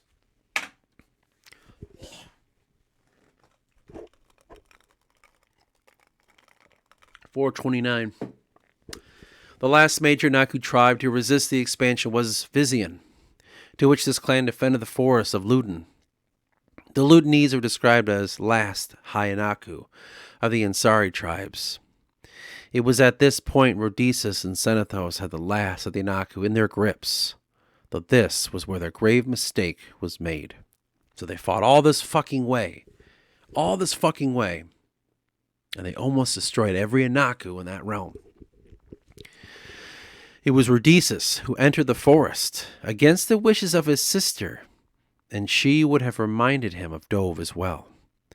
For this point in recorded history is not clear, but what is known was the temptation that can be beckoned out from the forest, or known as the song in southern lore, was called the darkness, was the call of the darkness. It was the invitation to the realm that cursed mankind. It was forbidden. It was told to all peoples about these certain Anaku forests, and their beckoning to swallow man in his mind, something that was learned from 𝚿𝚛𝚎𝚎. This was the same mistake that was made by 𝚿𝚛𝚎𝚎 only 22 years previous. Crazy, isn't it? Like, this forest is repeating history. And his sister's like, what are you doing? We're not supposed to remember our uncle? Like, no, we're not supposed to do this. And he's like, I got to go. I will, because they should have burned it down. But he's like, no, I'm going to go in there and I'm going to have sex with it. No, I'm just kidding. I'm going to go in there and I'm going to, like, fucking figure this out. Or whatever it was. Again, they don't know. This moment would create a divide in peoples that would fall under the rule of Tantorum in what would become 𝚆𝚎𝚎 and the bastard kingdoms of Quran. 𝚆𝚎𝚎 is a scenic, so 𝚆𝚎𝚎𝚎, her people, would divide back and go back, and 𝚆𝚙𝚎𝚎 would venture forth, right? Now, Quran for the betrayal of our principles, and 𝚘𝚎 for the unwillingness to fight the betrayers in their father's name. The Sarcean people, which we'll talk about more when we do Southern history, trust me. That's Jacob, finally. I'm not going to have to do that one. I'm excited. Now, anyway, we can talk about that at a later point, but what it's showing here is her, that twin, that girl, 𝚘𝚎. She and her people went back. And they were seen as betrayers because they didn't fight. They didn't destroy the brother. Like, they didn't do what 𝚃𝚊𝚛 did. Then there was a mistake, like she could have fixed the fucking problem and destroyed him. She went back. Rhodesis went forward. They divided. So another set of twins dividing. Now, this mistake would be repeated in 𝚃𝚊𝚛𝚎, who would begin to finish the mission that Rhodesis betrayed and 𝚃𝚊𝚛 abandoned. They would fall prey to Inancu trickery and ally himself with the ancient foe against which he would claim was, as his much greater threat, a shallow deceit, for there is no greater threat than that of absolute destruction. This insulted all the greater that the Siomic people hardly resemble any Tamic nation today. That's the forgotten brother, 𝚃𝚊𝚛𝚎. I don't remember his true name, but that's the forgotten one sent there like, okay, you're going to go and fix this shit. And he just kind of also fell to ruin. The whole of South was seen as a place of death and destruction by 𝚃𝚊𝚛. The Crusade. 486 to 510. This is where 𝚃𝚊𝚛's mind was during these times. He might have been losing it a bit. There's kind of an idea here that maybe 𝚃𝚊𝚛 was like mentally, losing himself, I guess you could say. When 𝚃𝚊𝚛 was 250, news came of 𝚿𝚛𝚎 in the year 472. So some years later after 𝚿𝚛𝚎 left. In fact, it was a dispatch from the man himself and addressed to his brother, 𝚿𝚛𝚎 to 𝚃𝚊𝚛. Now, none know of what it read, but what was known was 𝚿𝚛𝚎 died that very same year. And from that point, 𝚃𝚊𝚛 swore to destroy his brother's Kramos land, Holy Land. He's like, I will fucking destroy it. Like, whatever was in that letter pissed him off so much. He's like, I'm going to fucking destroy him. Though they knew the traversing was suicide, the Murphos, right? As previously mentioned. And it even took 𝚿𝚛𝚎 24 years to cross that fucking desert. Because there was no direct route. They lacked the understanding in that. And they weren't going to do the clandestine thing again. That was a blasphemy that will never happen again. But they did know one thing. Mountain travel.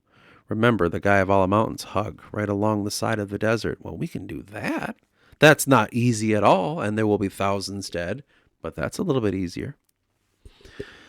The inhabitants of Dracovia were recruited to traverse Sky of all the mountains, or at least recruited to get ready to, and the valleys beyond to the Trinity Forest. Though they couldn't go through the forest, and they couldn't go up there. Now, because of that, 𝚃𝚊𝚛 stormed the forest. He couldn't go. The mercenaries Dracovia could be persuaded to newly minted coin of 𝚃𝚊𝚛. He's like, we're going to do this. We're going to go through Kalevala. Under his father's oath, Markovithos, which is Markethos, would do this. And for his father. Because in that year of 46, his father dies. Plans on this major event to get back passes away. Markethos picks this up and blindly, furiously, like, not logically, like, we will fucking go. We're going to go do this. We're going to go fight the motherfucker. A time of mourning, a time of grief. Though for Markethos was a time marked the vengeance that had grown in his heart. His father's disdain for the betrayal of Tan and Dove will have conjured up great hatred for the trickery of the Inancu. Mostly had shown him how weak his line had become, and how weak the people of Tantorum would become if they were allowed to such transgressions. So he basically said, hey guys, we're going to do this. We have to destroy 𝚿𝚛𝚎. That is the first curse on our peoples. Then we'll deal with the ones 𝚵𝚛𝚎𝚕𝚞𝚍. Why do I keep saying that? 𝚃𝚛𝚊𝚪 and 𝚆𝚙𝚛𝚎. We will destroy them later, right? And so the people kind of agreed with him. And, well, guess what? From that point, they did venture out, and it was not easy. And they've had to forego all, the forest and the merfolk, so they went through the mountains. The issue with the supply lines were kind of strained, but they moved between peaks and through the valleys in the highlands. But Drakovia was much different than 𝚆𝚤𝚎. The 𝚆𝚤𝚎 mountain chain was the highest all in Voss, starting from the two pillars all the way up. I've showed you that picture before. All the way to the wild north. And then they would try to go through this until they happened upon Aedenian forces. Now, it's not really sure who led the Aedenian forces, but what was sure was 𝚃𝚛𝚊𝚪 in the Thowel's respite, this region. The records show that he stood between his men and the Aedenians as they slammed the line with a force like that which had never been seen. They wielded a form of magic that was like arrows blotting out the Kramos before the decimation of Tauric forces, along with their glorious leader. Interesting, right? Tanais, his son, the last true person, the last son of Tantorum, was killed in 510. To which the scattering of forces came back and can barely recount the history, as you can see there. They don't even know what happened, what they faced, what this blotting out of the sun was. But they know that they were almost decimated in this valley between Merphos. So the Merphos is on one side, and there's the Unfans River, the valley, and then the mountains here. There is this area, and this is where they lost almost all these Tauric forces. And this was kind of a moment that scared them, scared the Tauric peoples into this, kind of combat like that, like warfare, waged in such faraway lands. But now we're still talking about a death of their leader. And the end of Tan's line, I mean, Rodesius and Xenethos and Siomzes, they're there, they're alive, and Odysseus is alive, but this is in Tantoric eyes, the end of Tan's line. Well, what the fuck are they supposed to do? And they needed to find a leader, like quick. So they would have to assemble, and it's called Sagagasgash, I think Gasgesh, and they would do these rituals to find the strongest 𝚿𝚛, because that was what they thought. Like, well, we're gonna have to have the strongest 𝚿𝚛. It's a crazy fucking point in their history. You have to imagine that. It's tough. It's like, what the fuck do we do? We have to find the next person to lead us. And it was like such a monumentous thing. But it's not gonna be a line of Tan. Like, this is insane. And so, but the teachings of Tan held true. Stability. We have to do what's right for the people, no matter what happens. We need to have a protection for these people. And even if the line of Tan goes away, the teachings stay. So all those teachings that Tan would have and Tanais would echo, and even a little bit of Markethos in his younger life, is the understanding that it is with the foundation of society is the key important element. Through that foundation would be the high figure that will keep what's the word I'm looking for? Keep going the teachings of Tan and the basis of society. So when those meetings were held, they created a man called the 𝚃𝚎𝚎, the holder of keeps.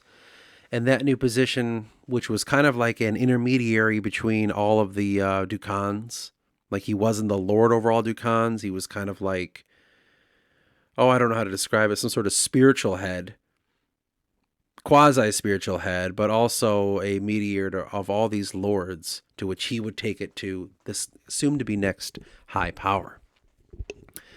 And it was named by the new Grand Master Dukan, is the new role it's called, was 𝚃𝚌𝚘𝚎𝚘, age 29. A noble man that was chosen to lead the Tauric people. He would be responsible for the age of massive growth, in which Tantorum consolidated power under his rule. He was instrumental in the creation of 𝚿𝚛𝚎𝚎 and its teachings for the people of Taurum, to which we'll talk about in a second. It's interesting. It's like you could see why there was... He doesn't hold a grudge. The private grudge that Tanais had and Rhodesia and Marquethos would have. The South was kind of left alone. They didn't instantly like, we got to go fucking destroy the South. That's a fucking problem. We got to get that handled. It was still seen as a Confederate Nations of Tantorum. It wasn't seen as a separate thing for such a long fucking time. Such a long fucking time. The Age of Reason, this era is called. Now let's talk about the 𝚿𝚛𝚎𝚎 that we mentioned before. The 𝚿𝚛𝚎𝚎 are the enforcement of order and reason. They uphold the guiding principles of the people away from destructive superstitions and false hope. Look at that, man. It's already starting to change. The embracing of finality, the acceptance of final truth of all things. Life is finite. Fear is nature. And whether a society prospers is directly tied to whether it allows its belly to be exposed to any of the other sacred mortal creatures it is surrounded by. Sorry, scared. I did not mean to say sacred. Death is not a choice, but it occurs. Its occurrence is in your time. Its occurrences in your time is... We will not go willingly, nor will we allow ourselves to be cannibalized by liars and deceivers. This is a direct response to the Southern thing. Power from purity, purity from purpose, purpose from will, the will to live, and the grace to die. The new religion of Tantorum is forming. 𝚃𝚌𝚘𝚎𝚘, the Grand Master Dukan, rule 510 to 550 AE.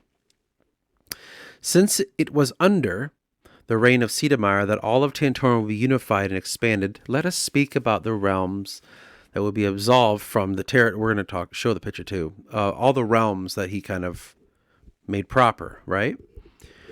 Now, from 510, Tantorum is divided into 5 realms self-governed under structure established by Tanais. Yet they were of their own accord under the rule of the reigning Dovkan, right? That's how it was. Yet upon his death, there was no true heir to the throne. In order to keep the office of Dovkan pure, a republic of lords was established. Instead of lords ruling in their own respected lands under one leader, they would unite in a republic under the umbrella that was Centrum Court. Instead of hereditary ruling Dukans, it would be elected leaders that took the seat of power out of participating families. So it's no longer like, oh, only a few families can do this. It's like, dude, like there's more families that are like Tauric families. We're not going to be independent lords under a king. We're going to be lords that can get together in Centrum Court, and I'm just merely the highest lord of you. It's so similar to what was already there, but it's semantics. It's all these semantics. But the 𝚃𝚎𝚎, the holder of keeps, was this kind of guy that was like the head of the Senate, if you will. So his powers were increased. And they would start to speak for the public of all of people, not just like, well, Mesotalk and the Centronia, like we're all the same people. So this is kind of when this republic era began of Tantorum. No longer is it like a monarchical reign, but a republic. And they would partook in the estimation that which was always the reward of valor, commonly of birth. So that was kind of a thing that stayed. Here are the realms, by the way. So there's the original Galgreath up there in the toppy. There's Armak, the original place, and here's early Centronia. Well, Galith becomes an area. Amtan and Mesotalk is this realm named Mesotalk. Look at that motherfucker right there. Now that all of Tantorum was united under one banner instead of individual sovereignty, it allowed Tantorum, like that of a massive beast, to move as one. And soon the consolidation of land was complete, as we see it presently. With the stability and threat of Anaku now gone, it allowed for Tauric arts and philosophy to flourish, not to mention architecture and commerce. The nation of Tantorum minted the ducat coin and distributed it throughout the lords and soon into the marketplaces. Like, it's a united people, finally. Tantorum would look to many nations with trade and time with the Skewer peoples in the Sarvine Sea and even the Dubois. Soon, they would set eyes out into the greater world for commerce and exploration in the second golden age of Tantorum, which did last from 515 to 1021. Just merely wanted to point out that it was an age of growth, but during that time, another ruler, because these are men, they only live for fucking 40 to 80 years. 550 to 604, under the rule of 𝚿𝚛𝚎𝚎, Tantorum would enter a new stage of growth. 𝚿𝚛𝚎𝚎, I think is his name. The growth of militaristic might, a need to compete more effectively with the profane magics and shortcuts to meaningful labor of neighboring states had arisen, creating need for greater minds in Tauric homeland. One of these greater minds was that of Dukan Barbarossa 𝚿𝚛𝚎𝚎 of Muir family. Barbarossa 𝚿𝚛𝚎𝚎, later known as the father of modern metallurgy, would revolutionize the process by which qualities of various materials and their applicable uses would be graded in the region of modern Tantorum. It would be him that originally designed these staircase factories in which any material that needed refining would start at the top of the factory chain and move down through the several lower buildings, each housing their own part of a refined process. First and foremost, the melting crucible, purifying and forging of a metal. Many see this as the first recorded layout of mass production and its consolidation of many independent trades into a singular structure rather than separate artisans. It was this that led Tantorum's early dominance of manufacturing, as well as massive outfitting of both soldiers and construction materials. Basically, it's just saying, during the age of growth did all the arts and this and that grow, but so did their understanding of production. They focused on it. They became idolization of material. And because of that, the 800 Years' War from 622 to 1420. Now, this term was coined after the fact, later in 1420, okay? Now, sorry, not in 1420, much later than that.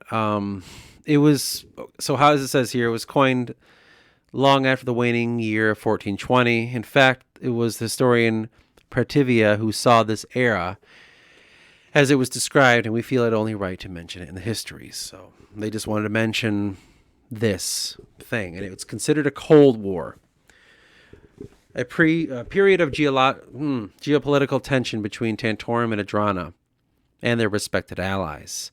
This was not entirely battles or even skirmishes, but at times there were forces of Adrana and Tantorum clashing on the field of battle.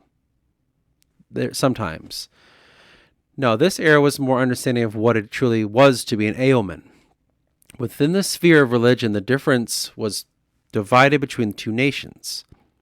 For it was the Edenians who said the killing of the king of the wood, Praldug, had cursed the Tauric people, though that is a statement of conjecture of scholars of Tantorum. So they would argue the validity of it, as they have become in time half-breeds and blah, blah, blah, racial. That thing I said before, the darkness and the light. This is the division. This is where the Cold War began. The Cold War is this long period of when there was trading outside, and we're going into that map that I showed you in the last video, the what was called, I think, behind the scenes of the Trade War series. That. Well, I'm helping this guy, so this guy doesn't like Adrana, so I'm going to fund him. And Adrana's like, well, I'm going to do this because that's going to do this, and blah, blah, blah. That kind of shit. We're fighting vicariously through our allies. And that's why it was considered the Cold War. Okay. Let us delve into that further. The War of Eights, a period within that, and this was a gentlemanly conflict that happened between Tantorum and Adrana. And this was like, we will fight you here. And let us have at it for the honor of our nations. And that's what this era was. And it was said, because like these weren't full scale, like, oh man, 500,000 men on this side, blah, blah, blah. Like, no, this was just skirmishes agreed on a certain plot of land. And within that became like this journey to get there. It's like a gentleman era. It was an era of like, I will go through the trials to get to this place. And from here, we shall have a duel. And that duel will some sort of ideological stance and understanding. Believed to have been created by 𝚃𝚛𝚎𝚕𝚞𝚍, an Athenian noble that helped establish the tradition. And that's because he sent a letter to the Khan of 𝚆𝚆𝚛𝚎, and he basically made this happen, and so it was. Though conflicts from such vast distance seem entirely fruitless, we should endeavor to once and for all settle the score. You know, and it's so gentlemanly like, right? We're not going to just put our people at risk. We're going to do this in our own pocket, and we shall fight you, and we shall see who is right. And this went on for those years right there, a long fucking time. It's such a stupid fucking thing, but that's just how it was back then. You know, and this is how everything seemed to be. The Battle of Calacan. This was the last event in the War of Eights. An event that got out of hand and brought the gentlemanly battles to an end. Yet this does not stop the ideological war from growing. We've already discussed this in the 𝚆𝚊 video, so if you want to know more about the Battle of Calacan, watch that one. The Ṛavian Revolt, another monumentous moment in history that will shape Tantorum. From 1281 to 1292 AE. Again, I will talk about this further. I will talk about this further in an Athenian video. A mad monk that was said to have come from the mysterious lands of the Merphos was known to be preaching in the various cities of Mesotok, the area where the two pillars are. At first it was rumored, but then it became clear his teachings were that of the whisper. Now, to understand why this would have been seen as a threat, one must understand that which was taught by Tan himself and echoed by Tanais throughout the 𝚆𝚛 Logos. We've already kind of discussed that. Why this man, Ṛavian, echoed the teachings of 𝚿𝚛𝚎, echoed the teachings of that. We don't know if he was sent by 𝚿𝚛𝚎. We don't know anything about that in Tantoric history. But all we know is he was coming here talking about the whisper in the darkness. And that was a fucking bad thing because we've already discussed it. What the darkness was, what Athenians stand for, all that shit. The void of light, Dove. And then we see the 𝚆𝚛 Logos talk about like, well, shit, like all of it's mistrusting. All of life is a mystery. We do not need to singularly become at the whim of someone else's fears, right? That's what it's trying to say. Now, as the story goes, Ṛavian's spell song was finally placed under arrest for his heresy and placed in 𝚆𝚆𝚛𝚎 and held there for 11 years. In that time, he was thought to have been dead. They're just like, just throw that fucker away. For the prisoner of 𝚆𝚆𝚛𝚎 are no easy place. Now, in retrospect, he should have been killed, for it was because of him that people were slowly being tricked by his sorcerer's ways. In time, a large group of what was discovered to be his retinue would cry for his release. At first, it went unnoticed, but after thousands began to revolt, the 65th Regimental Blues were dispatched to Dubrava. The Inquisition.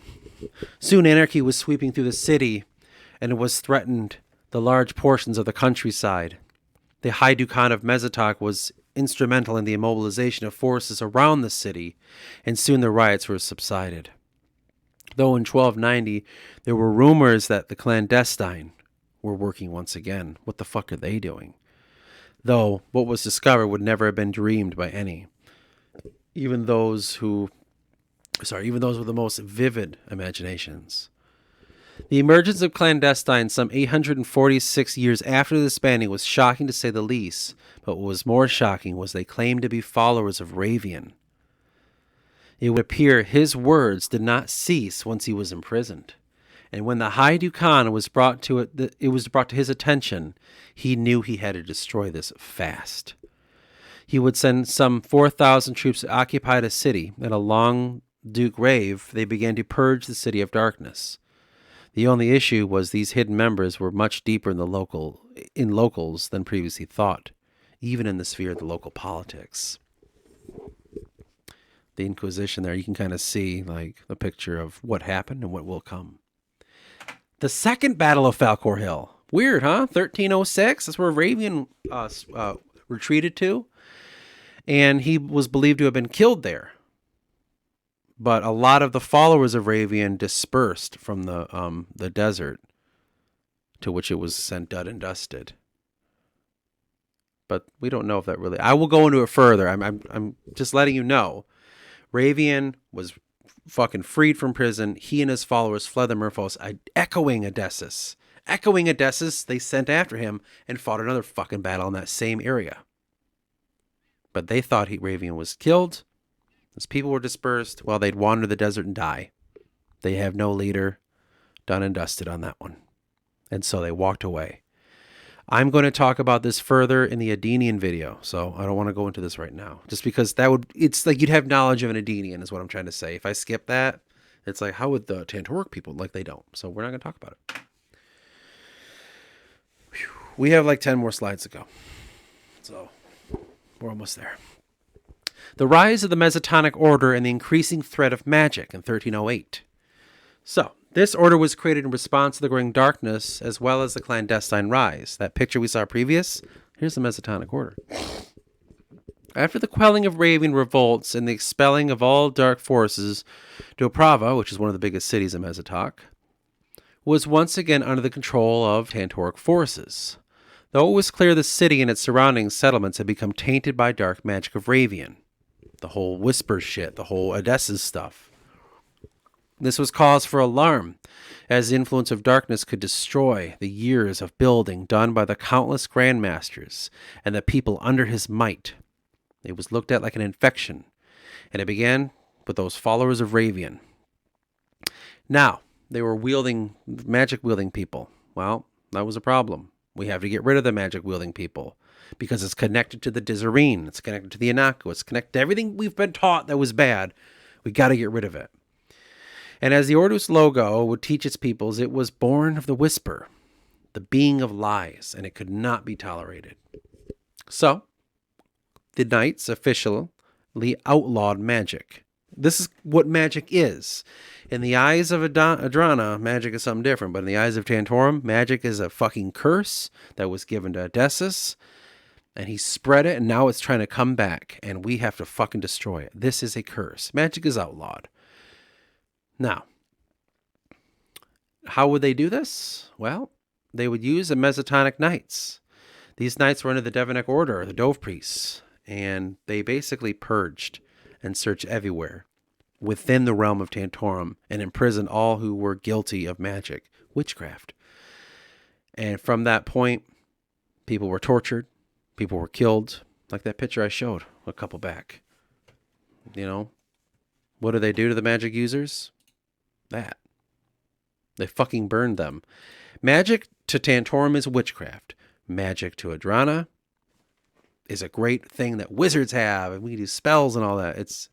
That's what it is. These guys look at it as witchcraft in Tantorum. And they basically learn how to take care of these people. So the Mesotonic order know how, at least the early Mesotonic order, know how to quell magic. They won't tell you, it's a trade secret, but they know how to do it. And from 1308 to 1620, it was said that over 2,300 individuals were tried and imprisoned. And that's not talking about the ones that were killed, by the way. This era in history is the era of quelling the darkness in the 1300s. Keep that in mind. That's really forced Tantorum. I mean, there's so many things going on outside of Tantorum, internally. It's trial after another.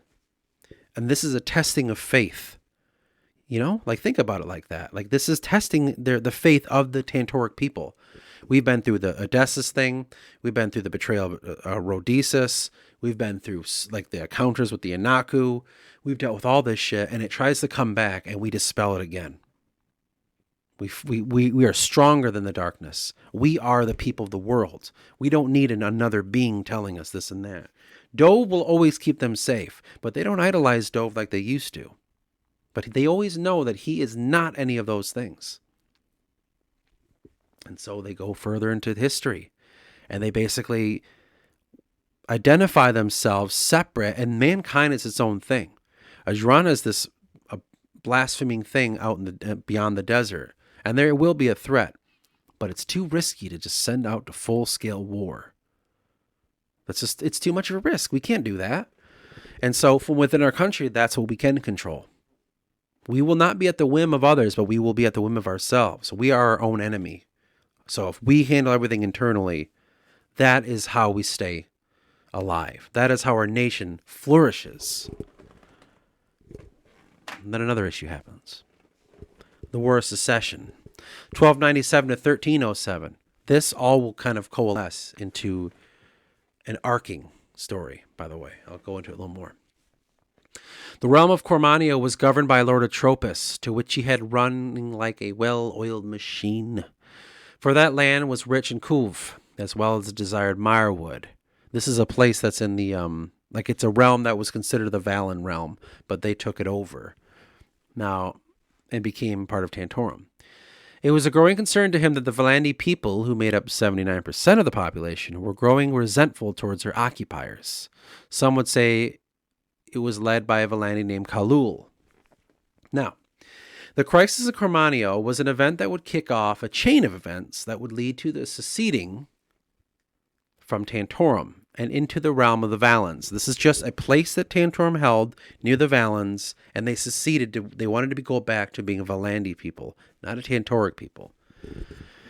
Now, to understand this, one must understand the people of Cormannia were absorbed into the realm of Tantorum in the year 1176. The issue that would rise was that these people themselves would identify with the culture of Valandia, and this ended in a stalemate.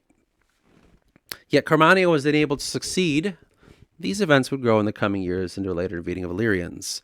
Just a moment in history where, like, hey, we don't want to be a part of Tantorum anymore. We're Valandi people. We're not Tantoric people. And Tantorum's like, yeah, you are. You're mine. And you won't go anywhere. And that's nothing happened. But then the Valen campaign happened in 1310, not even much later. Now Illyria gets involved. But this is what gets weird. The realm of 𝚘𝚘 was beginning to be a threat, as it was told, to the Illyrian people. And in the year 1309, the Illyrians invaded the 𝚘𝚘, the land of 𝚘𝚘 in the Valens. That's a northern realm of the Valens. It's not Tantoric land, but what the fuck are they doing here now? Now, it was not a full invasion, but a slow trickling of what was perceived to be troops. So that's why Tantorum's like, well, we can't just outright kill them. This was becoming a growing concern, for the Illyrians were said to be liberating Tauric oppression in the realms. An ideological purging, if you will. Like, we're not directly invading Tantorum. We're invading a place near it and telling them Tantorum's bad. This is an ideological war, is it not? Tantorum's like, well, son of a bitch. Now, Cormannia was brought under heel only 2 years previous. But this is where it gets interesting. That man, 𝚘𝚘, the man who disappeared and was said to be telling the Valandi people to rebel against Tantorum, well, he came out of hiding. And he sought the Tauric forces to end the Illyrians in 𝚘𝚘, though. Though his motives were not clear, his bounty was eventually replaced. For it was his valuable knowledge that aided the reconnaissance of 𝚘𝚘. It was only a matter of months before the Illyrians saw the aggressive nature of Tantorum, to which they would respond with more troops. And by 1310, conflicts arose from a confusion between both forces, and the area was designated as a no man's land. And this would last for 3 years. Basically, Tantorum's got this southern realm of the Valens. Illyrians try to grab the northern realm. Illyrians are confused what the Tantoric guys are doing. Tantoric guys are like, what the fuck are you doing? And Tantorum has this person in the middle that's a Valandi that helps the Tauric forces They move through the Valens even more into neutral lands. Lyria sees that an aggressive. They move through those neutral lands as well. Boom, we have World War One. You know what I mean? Like not World War One, but the style of combat. Like we dig in, they dig in. There's no man's land. It's that minus gunpowder, and that's basically what the Valens campaigns was. It's a stalemate between Lyria and Tantorum. Now, it left thousands of dead, for the advancement of Lyrian military's might was greater than Tantorum had suspected. Some would later see this as a testing of mettle between the two nations. This could never have been proven, however. But what was known was the rogue Khalul would disappear once again, never to be seen after the last battle of Oskir. So just an event in history that, like, oh my God, it could have got really out of hand. That was like a whole war, and we were fighting with the Valen. It was, oh no, it was a campaign. It wasn't a war. And that was scary. Like, holy fuck, we could have just, geez, man, crazy. Like, we're just coming down from this fucking shit in Prava with Ravian, 100 years before, and we're doing great. Now this fucking happens. And then the fucking eruption of the two pillars happens in 1336. Now, that devastated the lands of the Bohevan, which is kind of where the modern-day Willandia are. I talked about this in the Willandia video. Like, they settled here after the eruption. And so what that did was there was settlements in the area of Willandia, and they were displaced into Doprava, Pristov, and Port Orin, which are cities in Mesotok. These people became an economic. They put a strain on the economy, right? There's a bunch of displaced families. What are you supposed to do about it? So the knights were already within that realm because they're always vigilant against the darkness. This is where the Mesotonic knights would start to aid in the, like, they were just helping that situation out. Like, okay, we got all this. We're going to do some Templar work. We're going to do some, like, humanitarian work for these people, right? Like I was saying, man, you got to keep in mind all that stuff that happened previously. It's all seen as like a test, another test, another test, another test. We will not fall to darkness. We will not succumb to it.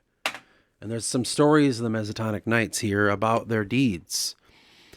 The Order of Warrior Priests, they were instrumental in the aiding of people and the protecting of their freedoms during the hard times, for they were an order of peace and akin to a salvation of army of monks, established by a large collection of radically traditional nobles and prominent military officials, and founded as a response to the increase of external religious and cultural influence sweeping over the people of at that time.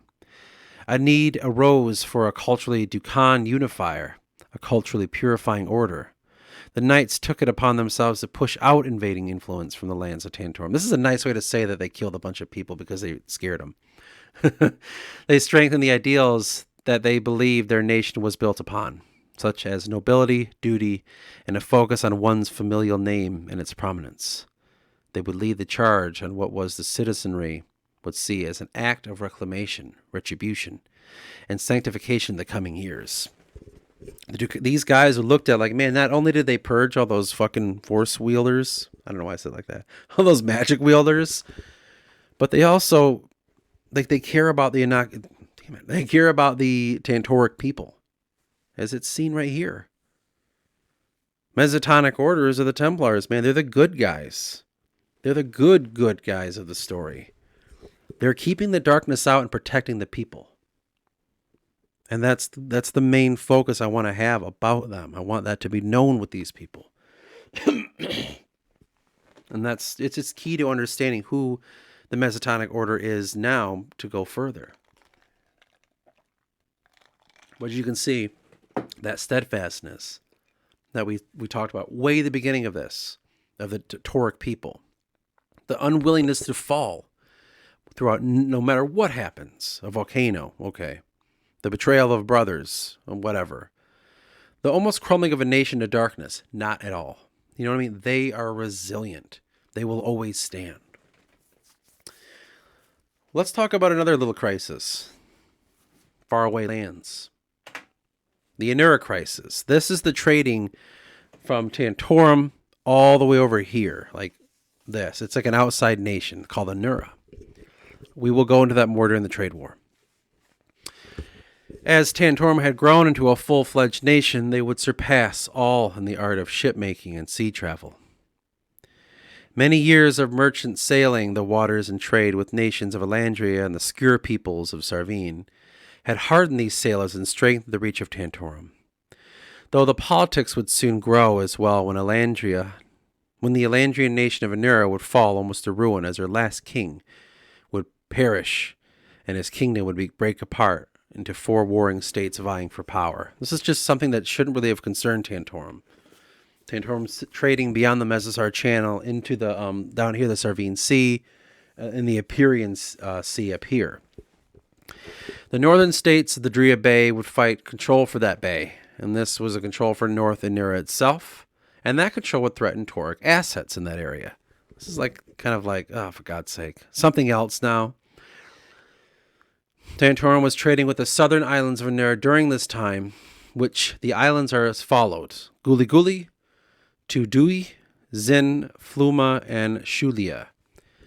And those islands south of this is the Drea Bay, south of that, were allied with Tantorum.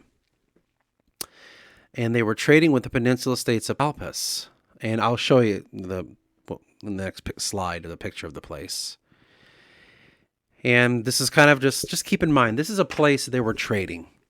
It's an outside nation they were getting a lot of wealth from. And this is the fractal nature of it all, the factions that were forming. So, as I said, this is on a separate continent. On the map behind me, it's right here. But here it is zoomed in, and it shows you the people of purple are the allies of Tantorum. But they're also trading south here with a bunch of small islands. But this is getting to be dangerous. Why is that dangerous? Why is that dangerous? I doth wonder. Well, Tantorum's getting some certain supplies there that are going to come in fucking handy. Because, again, threat after threat after threat after threat. Well, guess what? How do we quell threats? Power. That is something that's innate in the Tantoric people. This is a problem of another country. This shouldn't even be our issue. We should just kind of hang back and wait for it to settle, and then we'll trade with them because we have valuable things to trade. No. That little purple guy right there. Right there. Something important is going to be discovered there. Let me tell you about it.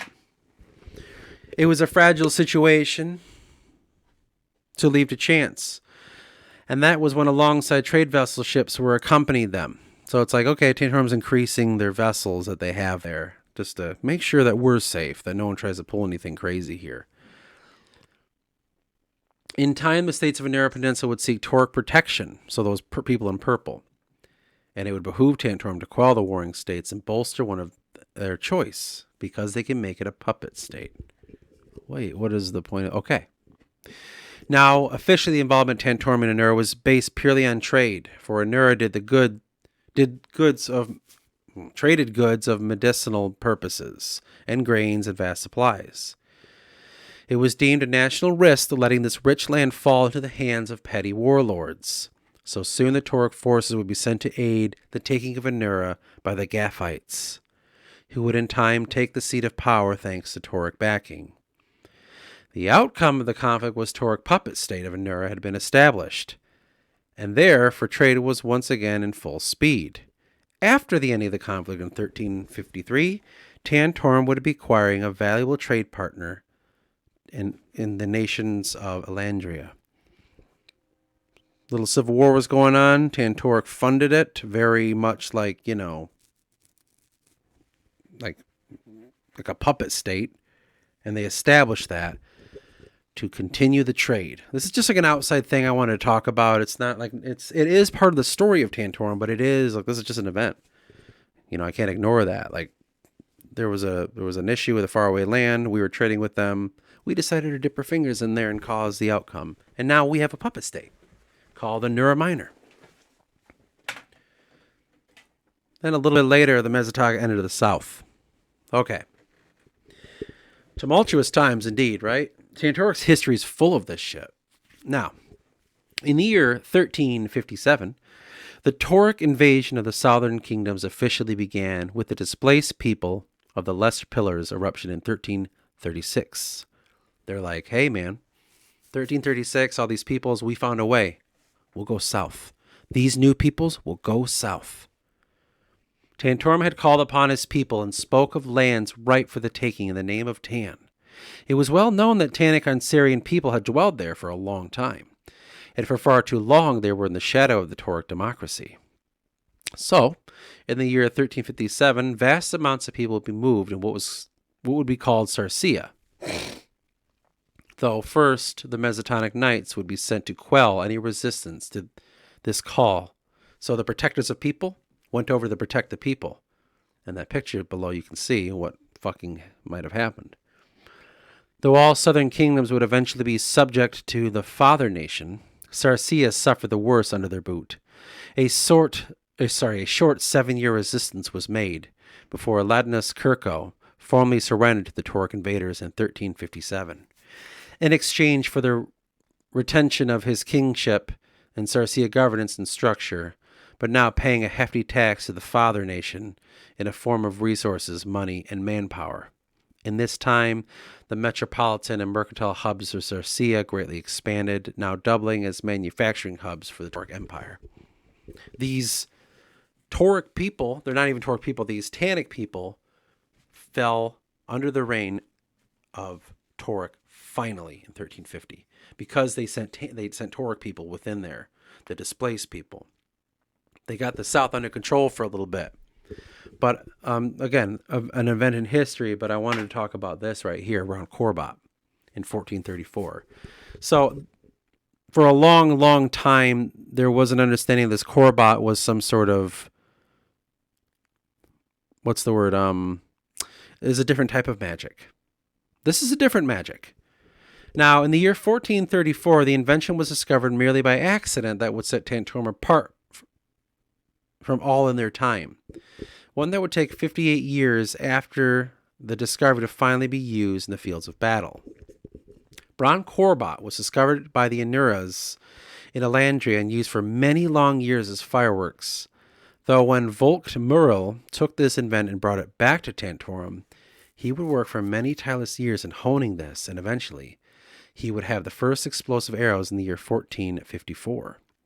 It was crude, but effective when it was disastrously used against an enemy. And they did use that in the still established no man's land against the Illyrians. They would use these crazy fucking explosive arrows. That was one of the main reasons that they got into the 𝚃𝚛𝚎𝚎 situation. Though it was like 100 years previous, it was that long of a process to hone this. But they knew that there was something within this. Something called out to the Grand Master Dukan, that they needed this material. Because it had it there. They saw what it was capable of, and they knew that they could make it. It took a long fucking time. And then this man just picked up the mantle where it was left off before him to finally say, I can fucking make this happen. We can finally have the things that sets us above everybody else. We won't be at the whim of this darkness anymore. We can defend ourselves with something that keeps enemies at bay, this explosiveness. We don't need magic like the magic the Adenians have. Our magic is the magic of bronze 𝚃𝚊𝚛𝚎. And it's a big fucking deal in defending our nation. And so Tantorum becomes this guns, blood, gum, germs, and steel. That's what they start to become. I wanted to set all that up to tell you that, where it's like, here's where they start to set themselves apart. And they won't be at the whim of darkness anymore. They will destroy the fucking darkness. They will light that motherfucker up, you know? Closing in the end here, bud. The decline of the Dukans this is when things start to change here. 1580 to 1612. An era of time where it was clear the Dukans of old were no longer prevalent as they once might have been. It would seem they would have devolved into great warrior kings, like in the old days, now into pompous, inflated titles for the rich and noble. Most of them had never been out of country, let alone seen any form of conflict. It would have been deflating to see such prestigious title become a royal ceremonial afterthought. In fact, all of Centrum had during the mid to late 15th century been reduced to what it formerly was. The courts of Centrum that once decided the fate of 𝚿𝚛𝚎𝚎, Ravian, And the Anura conflicts, as well as conflicts with the Drana, have slowly turned into ceremony and half-filled courts, while the meaningless decrees were amended. The royal families that have been ruled over for centuries became a shadow of their former selves. Stagnation and softness was growing like a disease throughout the realm and even unto the peoples of Tantorum. A new revolution was needed, and badly. And in Tantorum, when change is called for, it is mostly violent. This is where they're fearing the darkness could come. This stagnation, these fucking dudes that are just idly sitting by and just getting drunk and using their places of power, and it's all pomp, it's all bullshit, that's a fucking problem. So a group of people got together called the Men of Principle. It was a league of gentlemen that sought to restore Tantorum as a superpower it should have been. No longer would the nation quietly stagnate and watch the world go by, for Tantorum was the birthplace of mankind, and it needed to be that represented in the eyes of the whole known world. They need to fucking know who we are. Or at least that is what they thought of themselves. For the longest time, they were whispers of this league, though none could ever have quite found a member of it. In 1591, the public had been stirred into a frenzy as to the replacing of the Grand Master Barosia, to which his head was being called for. We almost have a French Revolution thing, almost echoed in Dubois. And so he would eventually relent his title, and it was the Men of Principle who would assume power officially. And now Tantorum is going to walk into a new era. No longer are they at the will of the old ways. Now it's the new ways, right? It's echoed in a bunch of countries.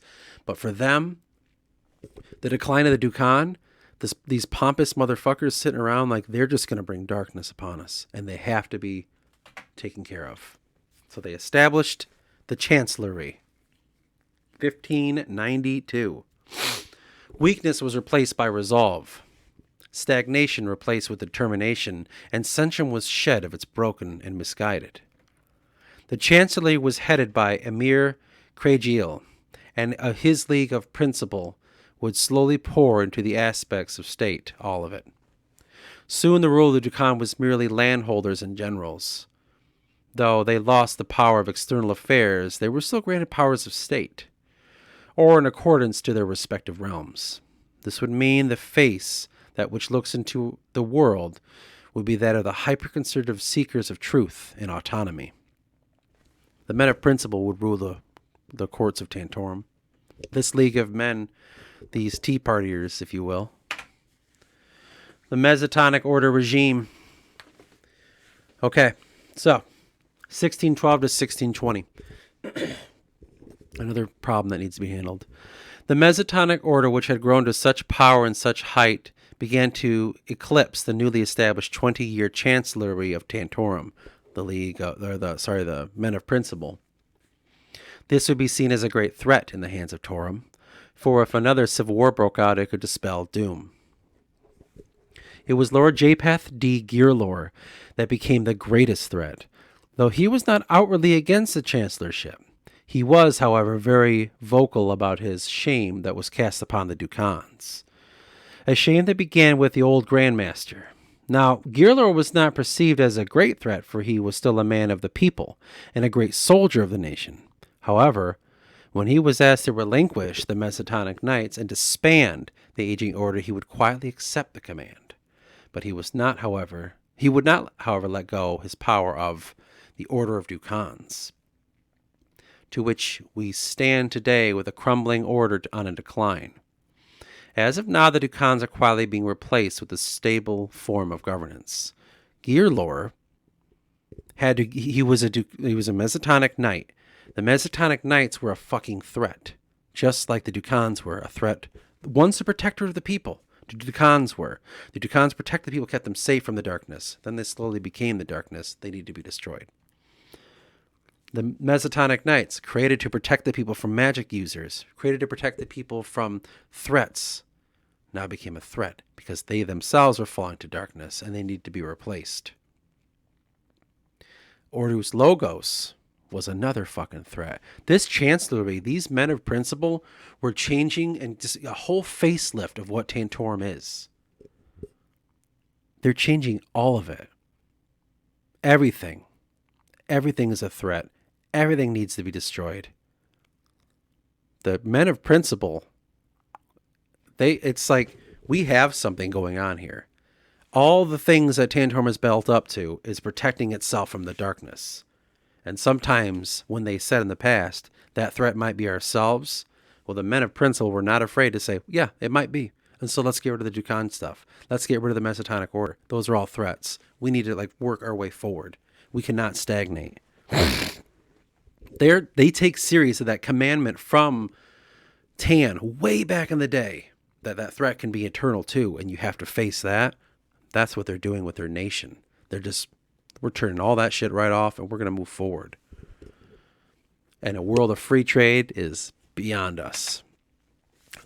This is the last thing we can talk about before the mysterious death of Chancellor Polarow, 1624. Some claim it was at the hand of men of integrity. The men of integrity are the hidden Mesotonic order, by the way. A political party headed by 𝚃𝚛𝚎𝚕𝚞𝚍, though this could never have been proven. It does, however, mean a new chancellor would need to come by the 𝚃𝚎𝚍𝚎, and quick, for troubling times are coming, and there are people who think of war as coming. I meant to say. The chancellor was killed or died. It's unknown. Who did it? Who didn't do it?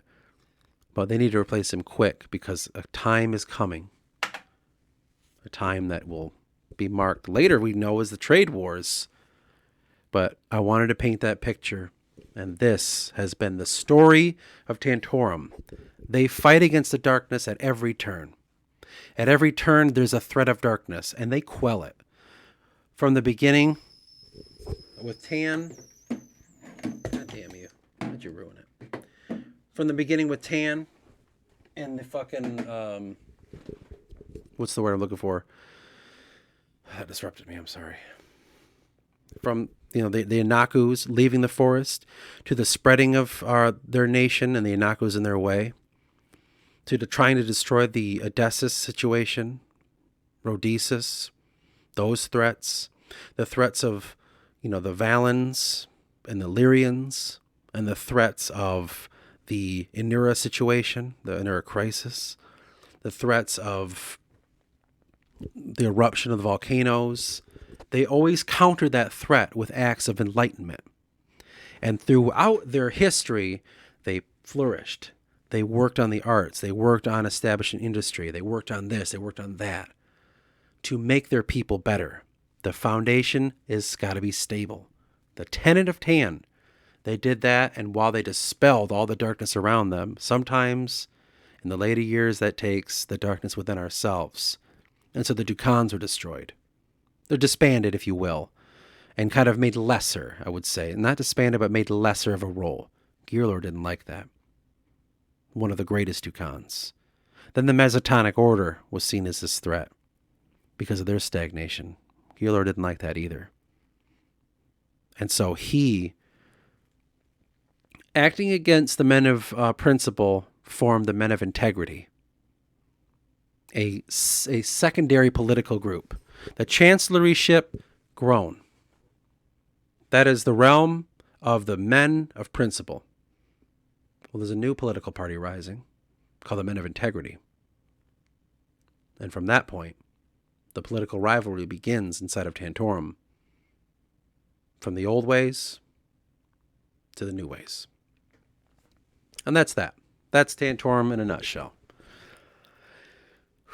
I hope that was clear and informative and great and good. I hope to God. That was a lot. It was holy shit, dude. Oh my God.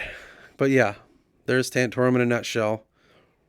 Next, we're going to zoom in a little bit more and talk about the southern nations, because I think it's very important to understanding the whole history of this all. And then we'll go to Adrana, and then the Trade War series shall begin. That's all.